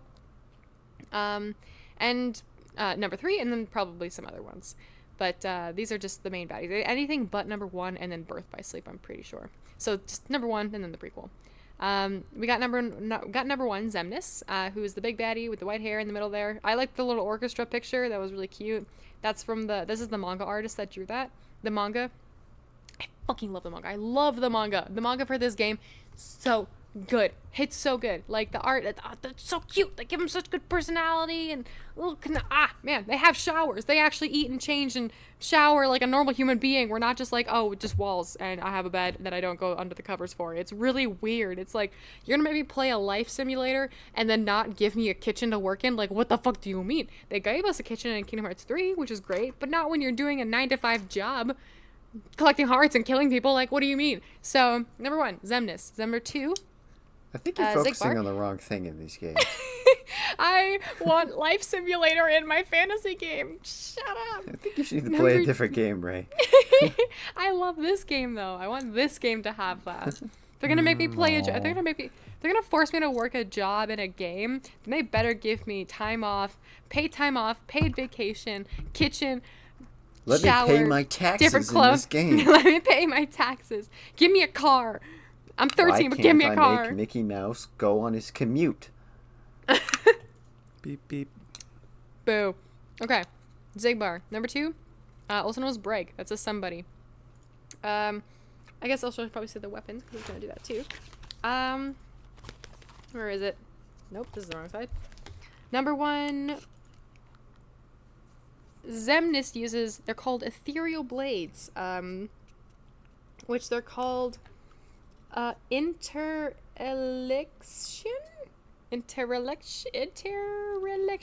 crocodile alligator. That's what it's called. Zigbar. Number 2. Interior crocodile alligator. I drive a Chevrolet movie theater. Yes. Hell yeah. Thank you. Zigbar. Number 2. He's the pirate-looking guy with the guns. He uses arrow guns. Also, the name of them are called. What's a crossbow? Sharpshooters. Yeah, it's a gun, weirdly enough. Number 2, the guy with the dreads in the back with the sticks, that is Zigbar. That is Zaldin. His real name is Dylan. He was a guard for Ansem the Wise. Breg was just some guy. He was an evil guy, but yeah. He uses lances, but they're called Lindworm. We got Vexen, aka Evan, that guy that I used as an example in the previous slides last episode. He's got his shield. But it's called Frozen Pride. This guy is probably the most anal motherfucker ever, so pride was the last thing I'd ever use to describe him. We have Lexaeus, number 5. Also, his real name is Alias. He's the guy with the giant stick thing or whatever. Not really stick. It's like it's an axe. It's called an axe sword, I guess. But the name for it that he gave it is Sky Splitter. We have Zexion, who is the emo-looking motherfucker with the book. That is called a lexicon, but it's called the Book of Retribution. Number 6 is Syax. Number 7 is Syax. The blue guy that I said had the beautiful titties. He has a claymore, which is called Lunatic. His claymore is called Lunatic. He also has a lunatic mode. He goes lunatic. This is one of his strongest moves. It's bad. We have Axel, number 7. Number 8, I can't read. His real name is Lee. He has chakrams, and they're called Eternal Flames. And remember, his keyblade is called Flame Liberator. We have Demix. Don't know his real name. We don't know who his somebody is. He uses a sitar, which Connor pointed out last episode. If it was a guitar, I said it's a sitar, bitch. It's guitar. Which he called it Archipelago. It's a sitar. Luxord, number 10. Demix is number 9, by the way. Luxord, number 10. Don't know his real name either. Those are the only 2 characters that we for sure do not know who the somebodies are. Some of the other guys, like Marluxia and Larxene, their somebodies aren't in the mainline games. It's in the mobile games. So if you don't know the mobile games, you don't know who their somebodies are. But they have confirmed somebodies. Demix, Luxord, don't know who they are. Haven't seen them. Don't know where they came from. Demix is like a little slacker kid, so don't really know what his deal is. Luxord is a gambler. Luxord uses cards. Yeah, Connor would resonate deeply with Luxord. I like Luxord. He's pretty interesting. His cards are called Fair Game. Marluxia, number 11. Real name is Larium. Marluxia uses a scythe called the Graceful Dahlia. Larxene, the blonde bitch, love her. The first female in the whole organization. Takes 12 of them to get a female. Her real name is Alrina. It's kind of funny because Alrina is super sweet and chill and whatever, and Larxene's the meanest character. Syax emotionally manipulates. Larxene's just mean, top to bottom, no hesitation, and she's just she's pro child slavery is all I should really say. Oh yeah. Since Larium and Alrina, Marluxia and Larxene, are from the mobile games, they have previous intention to take over the organization. So they're kind of goodish, baddish, morally grayish characters, but they eventually die in Kingdom Hearts Chain of Memories, because Xemnas was like, we have some traitors, better kill them, and they're like, okay. She uses knives, which are called foundry, or foudry. And then we have Roxas, number 13, and Xion, number 14. Roxas being Sora, and then Xion being again. No one. It's blonde Sora. What can I say? I love them. I love them dearly. They're the art below them. If I could have named the characters and associated the instruments so you can kind of see who's who. But I don't know. If you care, cool. Number 1, he's got the conductor. Number 2 is the guy with the saxophone. Number 3 is the guy on the drums on the very left. Number 4 is the guy on the harp. Number 5 is the guy on the big drum in the back. Number 6 is the guy on the violin. Number 7 is the guy, the blue-haired dude. I don't know what he's playing. I can't really see it. Number 7 is Axel with the flute. Number 8 is Demix with the cello.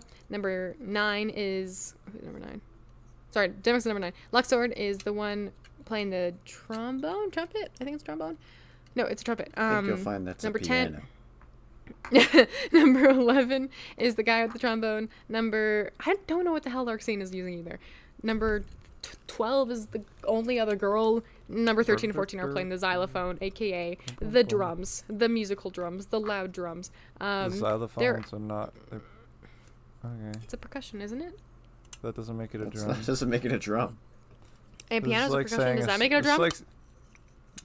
No, it's a percussion instrument. This is this argument about fucking cereal being a soup or some shit. I don't want to hear ever again. Cereal is a soup. It is a soup. It is a soup. Yeah, I get it. I'm just saying we're. It's like saying a noodle is a soup, actually. Oh. Noodle is a noodle is soup. Huh? No, that's not. No, a noodle you cook it in water. Soup. Like a soup. Like a pool noodle? You cook it in broth. Noodle soup, beans. She souped my noodle till I don't call a xylophone a drum. Don't do it. Stop. Oh, it's not. It's a percussion instrument. The category is percussion instruments. Xylophone is one of them. Yeah. And a drum is also a percussion instrument. That doesn't make a xylophone a drum. Sticks. But does it make a drum a xylophone? Stand. Behold, a drum. A drum. Drum. No. No. Okay. They're all working towards getting hearts for themselves, manipulated by Xemnas. They all think that they're gonna have their normal lives and bodies. And a piano back. is a string instrument. It is a string instrument. It's both, isn't it? Both and neither. Behold. Yeah. It's a featherless and bipedal. There's no difference between a piano and a guitar. I don't like that. I don't like that. Yes, there is. I don't hit a guitar with a hammer. I do that if it's like the end of the set and I really want to impress the crowd. I smash my piano up across the stage. Guys, I don't think I'm playing the guitar right as I take a sledgehammer to it. I attach like a rod to my guitar and then I stomp on it while I smack my hands on the strings to make beautiful cacophony. Bong, bong, bang, bang, bang, bang, bang. Bang, anyway, bang, you know what else is a percussion instrument? Kingdom Hearts, when I bash my head against it.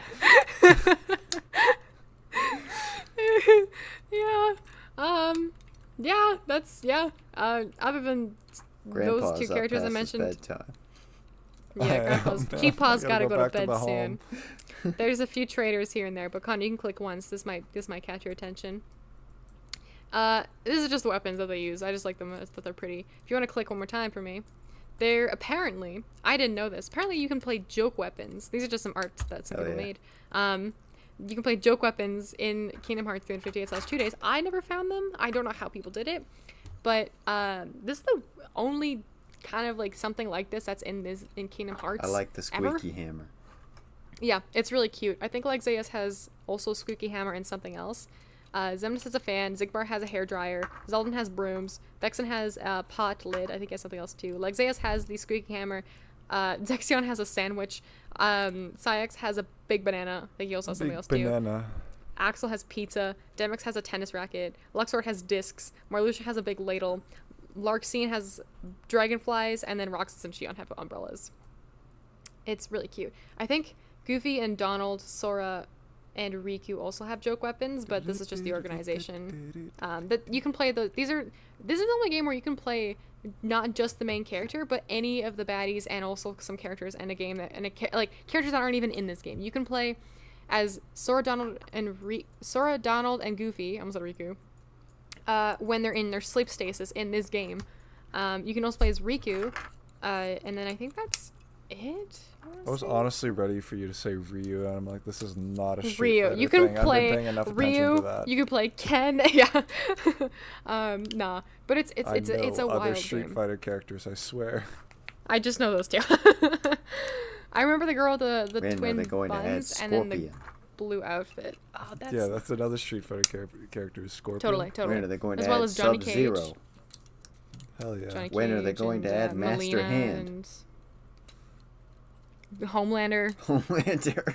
My favorite fighting game character is Sora from Smash Brothers. Speaking of Sora from Smash Brothers, Kingdom Hearts. This is all for Organization 13. We can move on to the next one. Just another reason for me to love this game. I read very that brief. as fraught tellers. Fuck tellers? No, fraught. Fuck. Fraught. It is foretellers, the land of fairy tale / Union Cross. I've been on trans Twitter too long. That's fair. Trains That's or where you trans? What? Trans. Oh.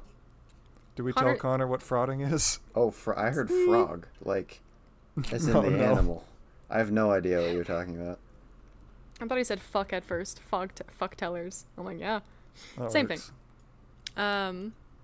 So these characters are all in the mobile game Union Cross. Matt Mercer voices, I think, the unicorn guy. Suits him. And then they show up a little bit. Some of them show up later in Kingdom Hearts 3. These guys are union leaders for different Kingdom Hearts Keyblade user groups. And I was gonna make a union joke, but I know so little about work unions. You could tell what kind of work I do, that I can't really make one. So, Ethan, you can insert a union joke here if you want to. That if there really is one. You should join a union. That's not a joke. Please join a union. It's good. You should unite against the capitalism. Yeah, against capitalism. Yay. Get rid of Cappy and join your friends with a month-long hangout about how much you hate your job and that you deserve more money. Yeah. Yeah.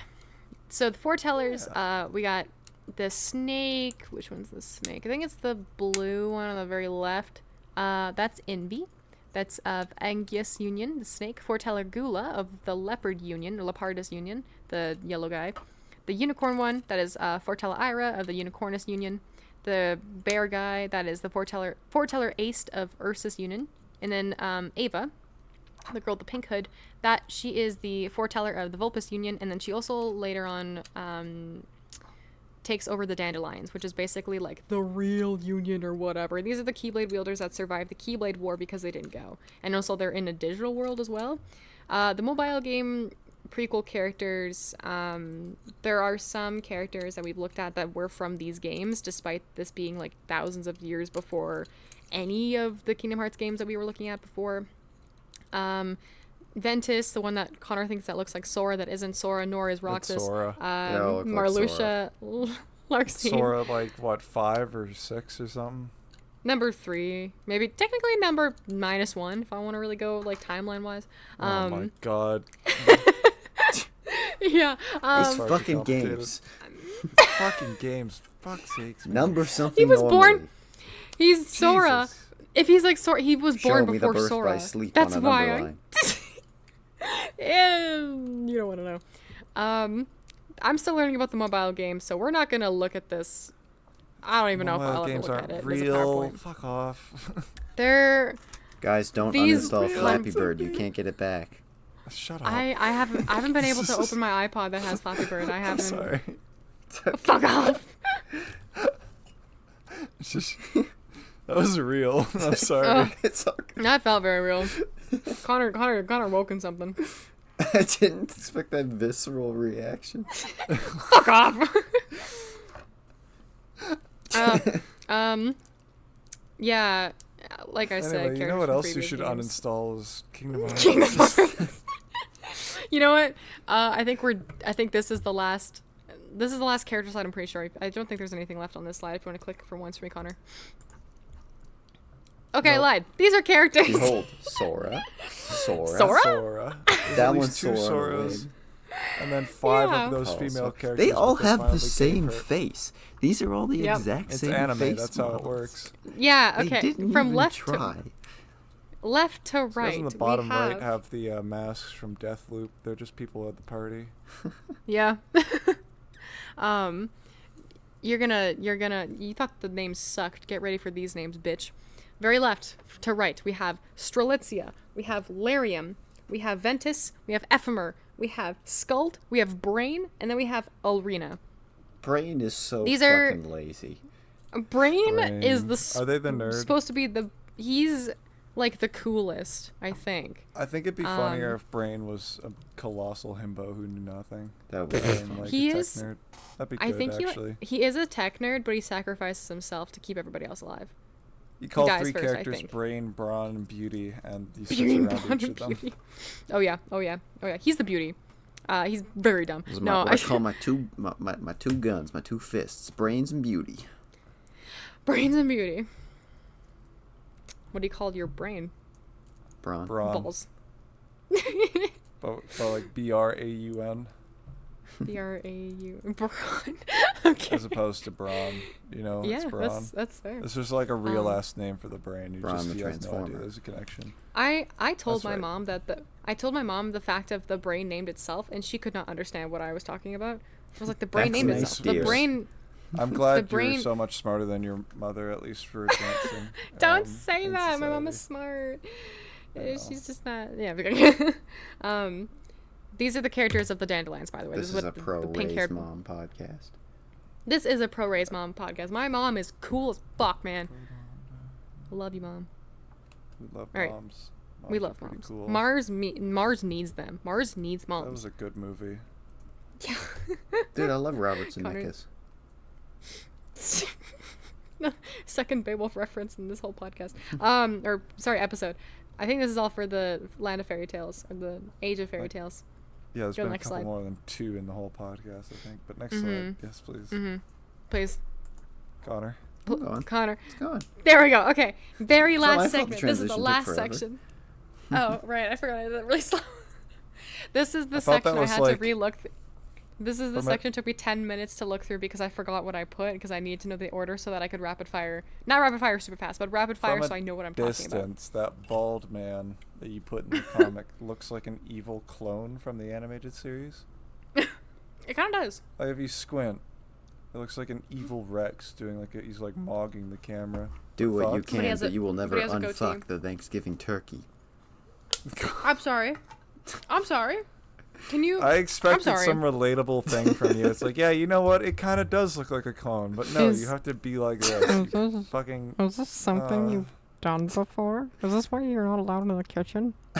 This is why he's not. Is this why your mom doesn't want you in the kitchen? Yeah. Don't let him cook. Don't let him cook. Don't let him cook. I don't know why that's the first joke my brain went to. I don't know. Don't worry about it. It happens to the best of us. I'm tired. Sorry. Oh, okay. But regret nothing. All good. Speaking of tired, Kingdom Hearts. Give up, old man. I will not. Speaking of tired, this old man should be going through the full forever sleep. This is the last one, I promise. All right, we're gonna do. He looks like the bad guy from Skylanders. Oh my God! Chaos. I saw a meme which had that caption. I think that's why it popped into my brain. Is his name just Lord Chaos? I don't know. His name is Skylanders. Actually, his name is Spyro's Adventure. K-A-O-S. K. His name is Skylander. His name is Trap King. Speaking of that dragon's name is Skylander. Kingdom Hearts. Ethan's done. All right. I'm going to explain this. I will, I guess, tell you to click, but if you want to get into a rhythm, Connor, go ahead and I'll try to keep up.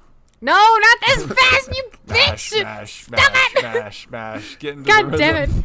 This is why, man. This is why. Okay. All right. We got Xehanort. Click twice for me. Before we go into old man Xehanort, we're on young Xehanort. This is young bitch Xehanort. He gets stolen from that Latin place, grows up on Destiny Island, later and gets raised by this one guy who eventually dies. Click twice for me. Actually, click one more time. I mean, he gets visited by this hooded figure we all know is actually Ansem, his Heartless. Not Ansem the Wise, Ansem, Terra Xehanort's Heartless. Technically, also Xehanort's Heartless. Gives him time travel juice. Tells him to go get older versions of himself to keep the whole homie gang going on so that they can be evil in the future. He does that. Press once for me. He then loses all of his memories. Press once for me. And then after Ansem leaves, he's just going on with his whole merry old life. Click once for me. He gets visited by this hooded figure because he gets consumed by darkness. Doesn't do shit though because he still gets consumed by darkness. But this guy, this hooded figure, also known as the Master of Masters, who is from the Age of Fairy Tales, who made this big book that is supposed to foretell the Keyblade War thingy. Whatever. Who cares? He is the first. He's the first, what's it? Neckbeard guy who wears leather and tries to impress women. This is him. So? He gives, press once for me. He gives young Xehanort.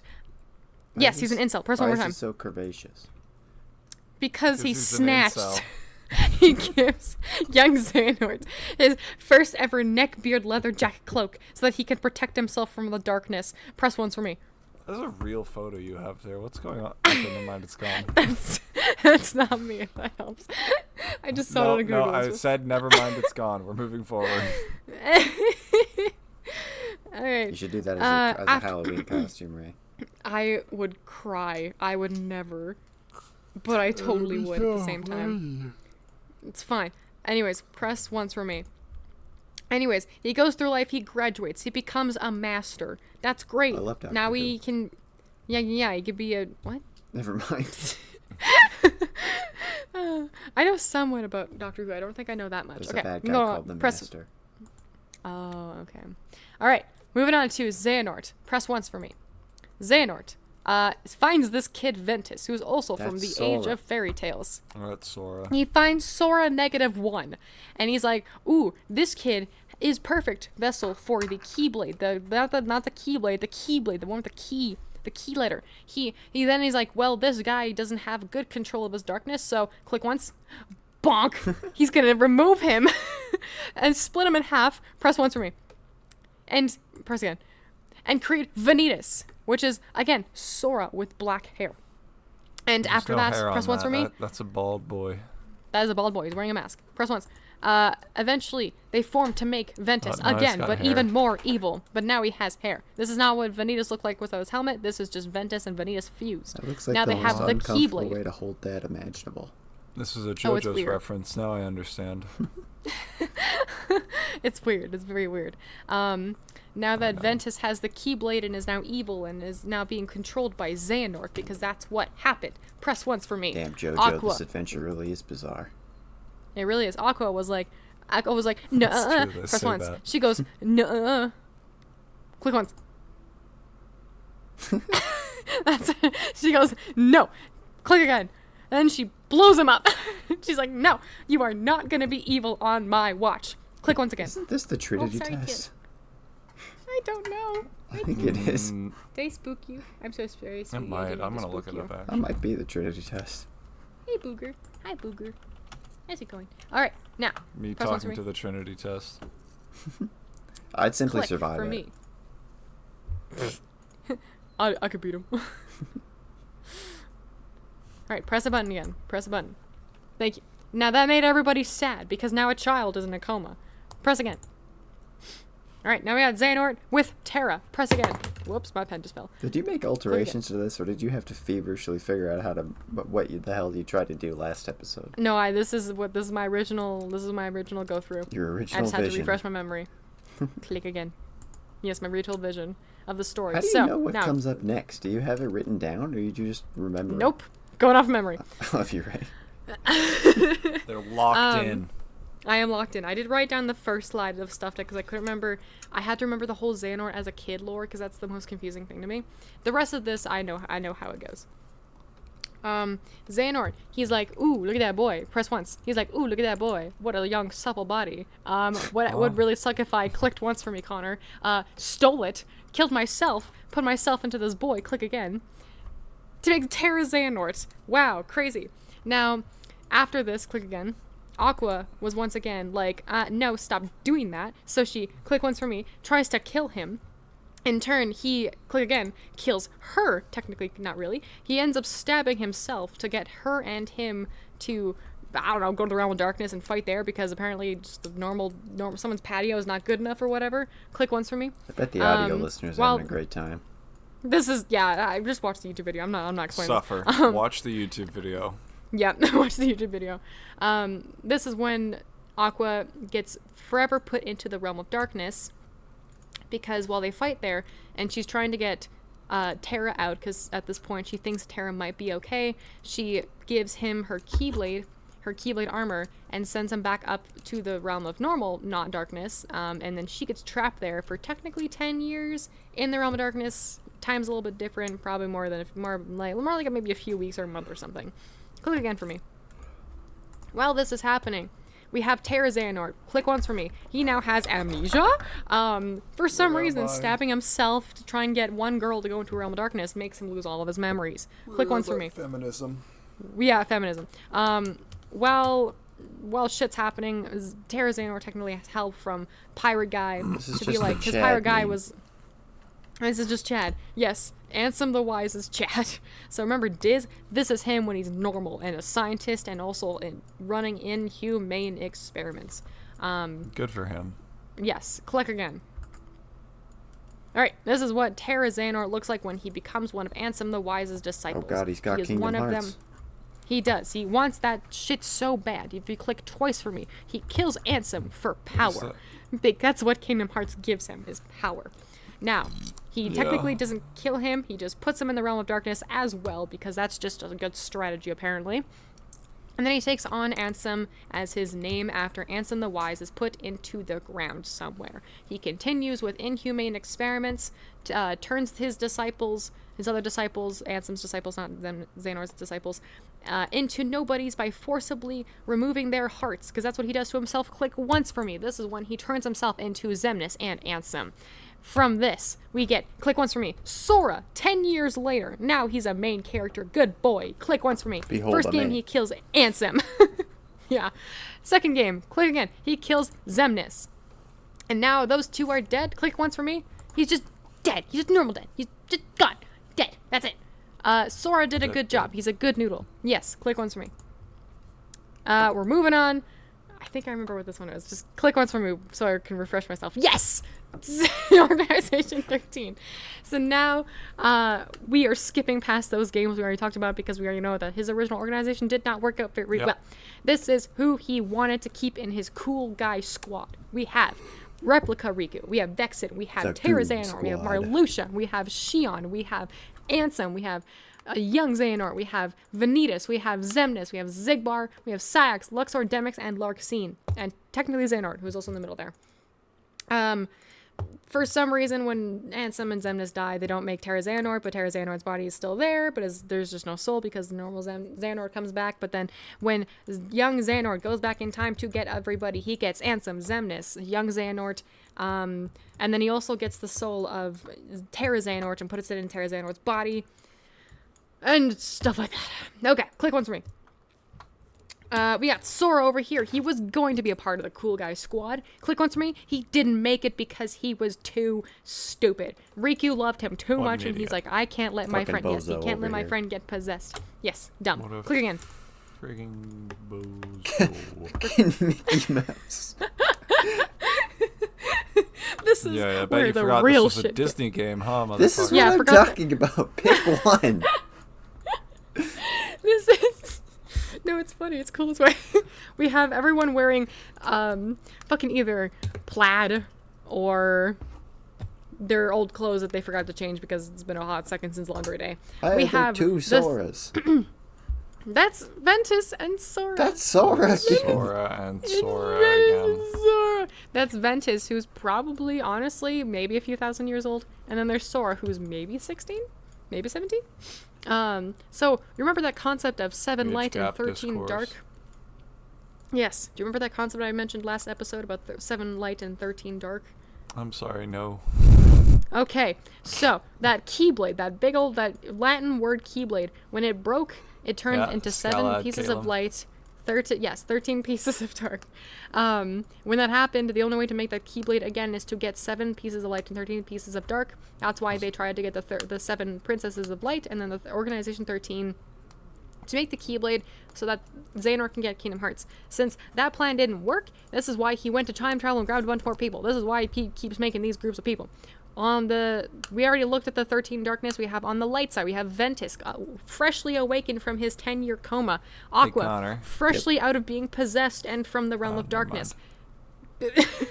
What was that? I wanted to ask you if when she said it broke into 7 pieces of light and 13 pieces of darkness, if you were also thinking about the start of the Lord of the Rings. I don't know. I wasn't, but I'm disappointed in myself for not. Like, what?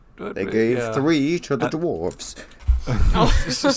And 9 to the realm of man. Didn't you know that... Go off, king. I don't know the whole speech. That Tolkien was also a huge Kingdom Hearts fan? It's true, yeah. Folks, it's real. Actually, I think the elves got 3, the dwarves got 7.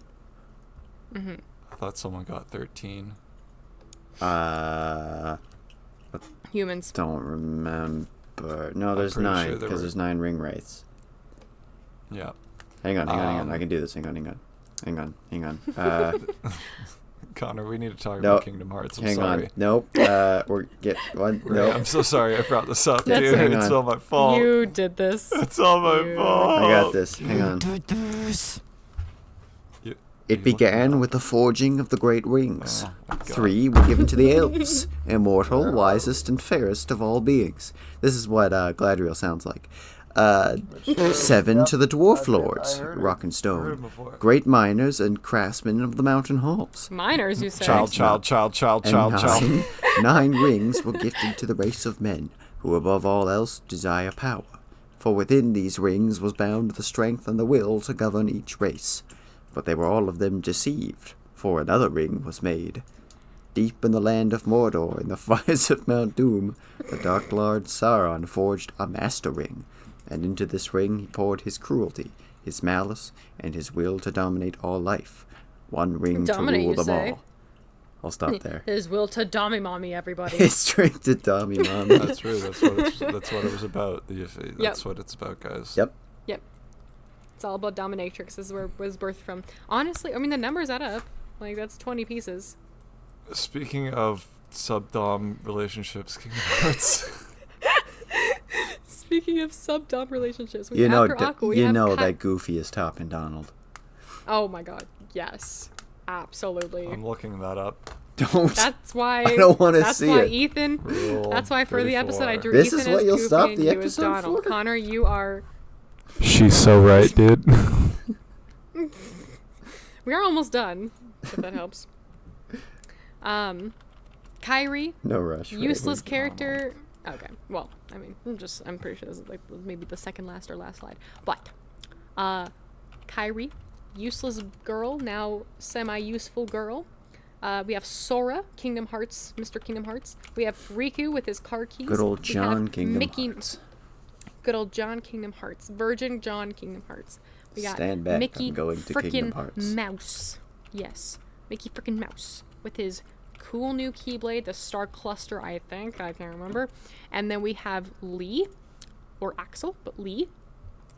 Because they were running low on good Keyblade masters or Keyblade wielders, so they had to improvise and use some old baddies. Someone who was dead for a while. A girl. And a mouse. And the king. I think only 2 of these people are Keyblade masters. It's just Riku and just Mickey. So during this whole Mickey Mouse escapade, if you want to click once for me, Connor, they kill someone on the right, and then they click again, they kill somebody on the left, or in the middle, and then click again, kill somebody on the left this time. Over there. And then over there. Yeah, and click again, and now everybody's dead. Some of them were Tech Studio, and some of them were either the body was used to reincarnate somebody or something, and then some of them are just turned back to normal. I don't know. Click once for me. Xehanort's still alive. That's all that matters, is that he's still there. Nothing can kill this guy. Click again. But he ends up killing Kyrie because fuck Kyrie. I love her, but she also dies because it's, I don't know. For some reason, he can kill Kyrie, ruin this whole 7 Light 13 Dark business, make Sora cry so hard that he ends up trying to kill this man, and then Sora, through his sadness of losing his almost girlfriend, they Summon Kingdom Hearts. That's what it was. I don't know why I forgot about that, but that's. I was like, what do they do? What's the whole point of this? They summoned that's Kingdom the name Hearts. of the Finally. game. That's the name of the game. Successfully, they summoned it. Click again for me. It only took us 5 hours of podcast. Yeah, the birth of Goat Xehanort, Kingdom Hearts, has been summoned. Click again. And Sora tries to beat the shit out of him. Click again. Which produces Old Man Yowie. Click again. Old Man They're Yowie. Woo! Yeah. Woo! Yeah, after Sora beats the shit out of him, Xehanort's like, but it's, bro, what? And then from Terra's body, because Terra's back to normal now, comes Master Ericus. Apparently after Master Ericus dies in Birth by Sleep. I'm sorry. I thought there was going to be another one. That's okay. After Master Ericus dies in Birth by Sleep, his soul hides in Terra's body for 10 years, and then he comes out, he holds Xehanort's arm over his shoulder, and he's like, let's go die, old man. And then they have homosexual relationships to the rest of their lives in heaven. But that's just the end of the Xehanort chronology. There's more Sora in Kingdom Hearts 4. Never played it. It doesn't exist yet. It just has a trailer. But yeah, Was so that that's like my... 3 years ago? They've already made, since one? Kingdom Hearts 3, like, at least 2 games. They're making more. Oh, they're making more. This game is... oh. Don't worry. We're done for now. You can click once more, Connor. We're at the end. I've included some of my favorite screenshots and memes. And I expect you all to look at them. I'm observing. Nort. And that's why you need to watch the Nort. So you need to watch the YouTube, folks. Ray wants you to observe. Look at my memes. Yep. The anime people. Let's start. This is a Disney game, and yet I see no Disney properties on the screen whatsoever. That's a lie. Beast is on the very top middle. Peter Pan's right there. Peter Pan's Oh, he's there twice. Yeah, he's there twice. Old Man Yowie's Beast. in the top right. That's a Disney property. I only see I don't know which one. I only see a beast. Aladdin. I see a beast whenever I look in the mirror. Aladdin is not Old Man Well, that's Yowie. What? unfortunate. He's the Jafar one who's and the doing genie. the Family Guy Jafar and death trap, Iago. glue trap pose. No. I took that screenshot when I was playing that game. I was playing the game. He's dead. Then I have the ones below the end. Now get out of my house there text any- is screenshots of Yeah. Rox is asking about what is love. No, Aladdin is not Old Man Yowie. I assume it wasn't. It That's is. what You Connor was just need to trying to say. rewatch the movie. It's a good movie. I Lion don't King think I've 1.5. No, I'm just joking. Oh. Let's move on. That is Old New Man Yowie. That is. No, it's No, not. that's it. This is the end of my presentation. Now Aladdin. First on the Lion King. not The Aladdin. first Lion King is Atlantis. Romeo and Juliet. No, is Hamlet. Hamlet. The second Lion King is Romeo and Juliet, and Lion King 1.5 is Midsummer Night's Dream, from my understanding. Interesting. What's Merchant of Venice? Which one's that one? There's no more Lion Kings. God damn it. You mean not one of them? What? I don't think I have the brain capacity to explain Merchant of Venice right now. You don't have to. It's- You already explained like most of Kingdom Hearts. You should be I patting really yourself did. on the back, hooting, hollering, congratulating My- yourself, outroing the Ow. podcast. We got 2 episodes out of this shit. Yes, we did. Okay. Yeah, well, And we only made Enjoy Ethan lose these his mind a memes. little bit. just a little Ethan, bit. it's past Ethan's Just a little bedtime, bit. even though he's normally I working hate- until now. Kingdom Hearts more than I ever have. Thank you, Ray. No, that's fair. That's Objective fine. accomplished. Objective accomplished. I expected neither of you to like this by the end of this presentation. I'm having a blast. But having Ethan hate it, that's a plus. That's Thank you. a I'm dub. glad you're That's a having fun. W. That's a dub. We I love want you to guys- see. We love to see non-binary pals getting their W's. Yeah. Well, before I outro this podcast, I will say, so I have a tattoo appointment in September, and I was originally going to get a tattoo on my wrist. Get for the QR something code else. of the podcast on your forehead. I will get a oh my god, not on my forehead. I might no. consider elsewhere. QR Maybe. code on the cheek. No. Remember that was going to be a thing, Connor? I brought this up to you in high school. I'm like, yeah, I'd get a QR code to your YouTube channel on my cheek. I forgot Ooh, about that's that. a good idea. Connor's first tattoo. QR code of his own YouTube channel on his butt cheek. Yep. And then immediately have like the end of like Kessler syndrome and the end of the internet, and like the YouTube link will never work. Now I'm just stuck with this. Yeah, I was like, well, please don't look at my ass. Great grandpa, what's this square on your ass? Well, son, that reminds me of a tale. Well, son, why the fuck are you looking at my ass? Stop looking at my ass. Before time began, there was YouTube. Now all we got is these TikToks, which has lasted until I'm a great-grandfather. A great-grandfather? Oh no, that's worse. Anyways, tattoo. Back in my day, we had I QR made... codes. I'm sorry, tattoo. Shut up, Connor. What please, you're getting a Kingdom Hearts tattoo, are you now? I am gonna get Kingdom Hearts tattoo. Oh no. So I had a plan to get one years ago, like when I was younger, and trust me, I'm not getting somebody's face tattooed onto whatever. Goofy. I'm getting the I'm not getting Goofy tattooed on my anything. It's one of the fruits and one of the ice cream bars from the game. That's all I'm getting. It's like Goofy super on cute. your ankle, because you know he loves feet No! like that. What a fruit. I'm actually getting it on my Goofy's ankle. face on every toe. No. You got 5 of them 5. I have 10 of them. on each. Not after you only Goofy's get done with tattoos on them. your left side. I'm sorry. That is not a sentence I want to hear before going to bed. What sentence? I was saying something else before Connor. Connor, Don't worry about I said it. I have 10 of them, and he said not after he's done with them. Thanks for listening, everybody. This has been another episode of Don't Get Me Started, a podcast about presentations about stuff. Thanks for listening forcing to this me thing rant. to come to an end. We will not get any advertisements, because after that, I think this show should end. This is our first harassment claim on the pod. We're gonna have to take this one to HR. Does anyone We know need to who not HR report these is? so late. I have a few friends in HR. I don't know if that's a conflict I also of have some interest, friends but in HR. yeah, you're the outlier, Ethan. I get to be the. Well, I wasn't harassed or harassing, so I just. Get I to feel be like the, you. I feel like if I think I anybody get to felt judge harassed- now. I fair. think in this Ace Attorney case, I get to be the judge. You guys can bring your Alright. own legal teams. I'll be the most important- I'll be Saul Goodman.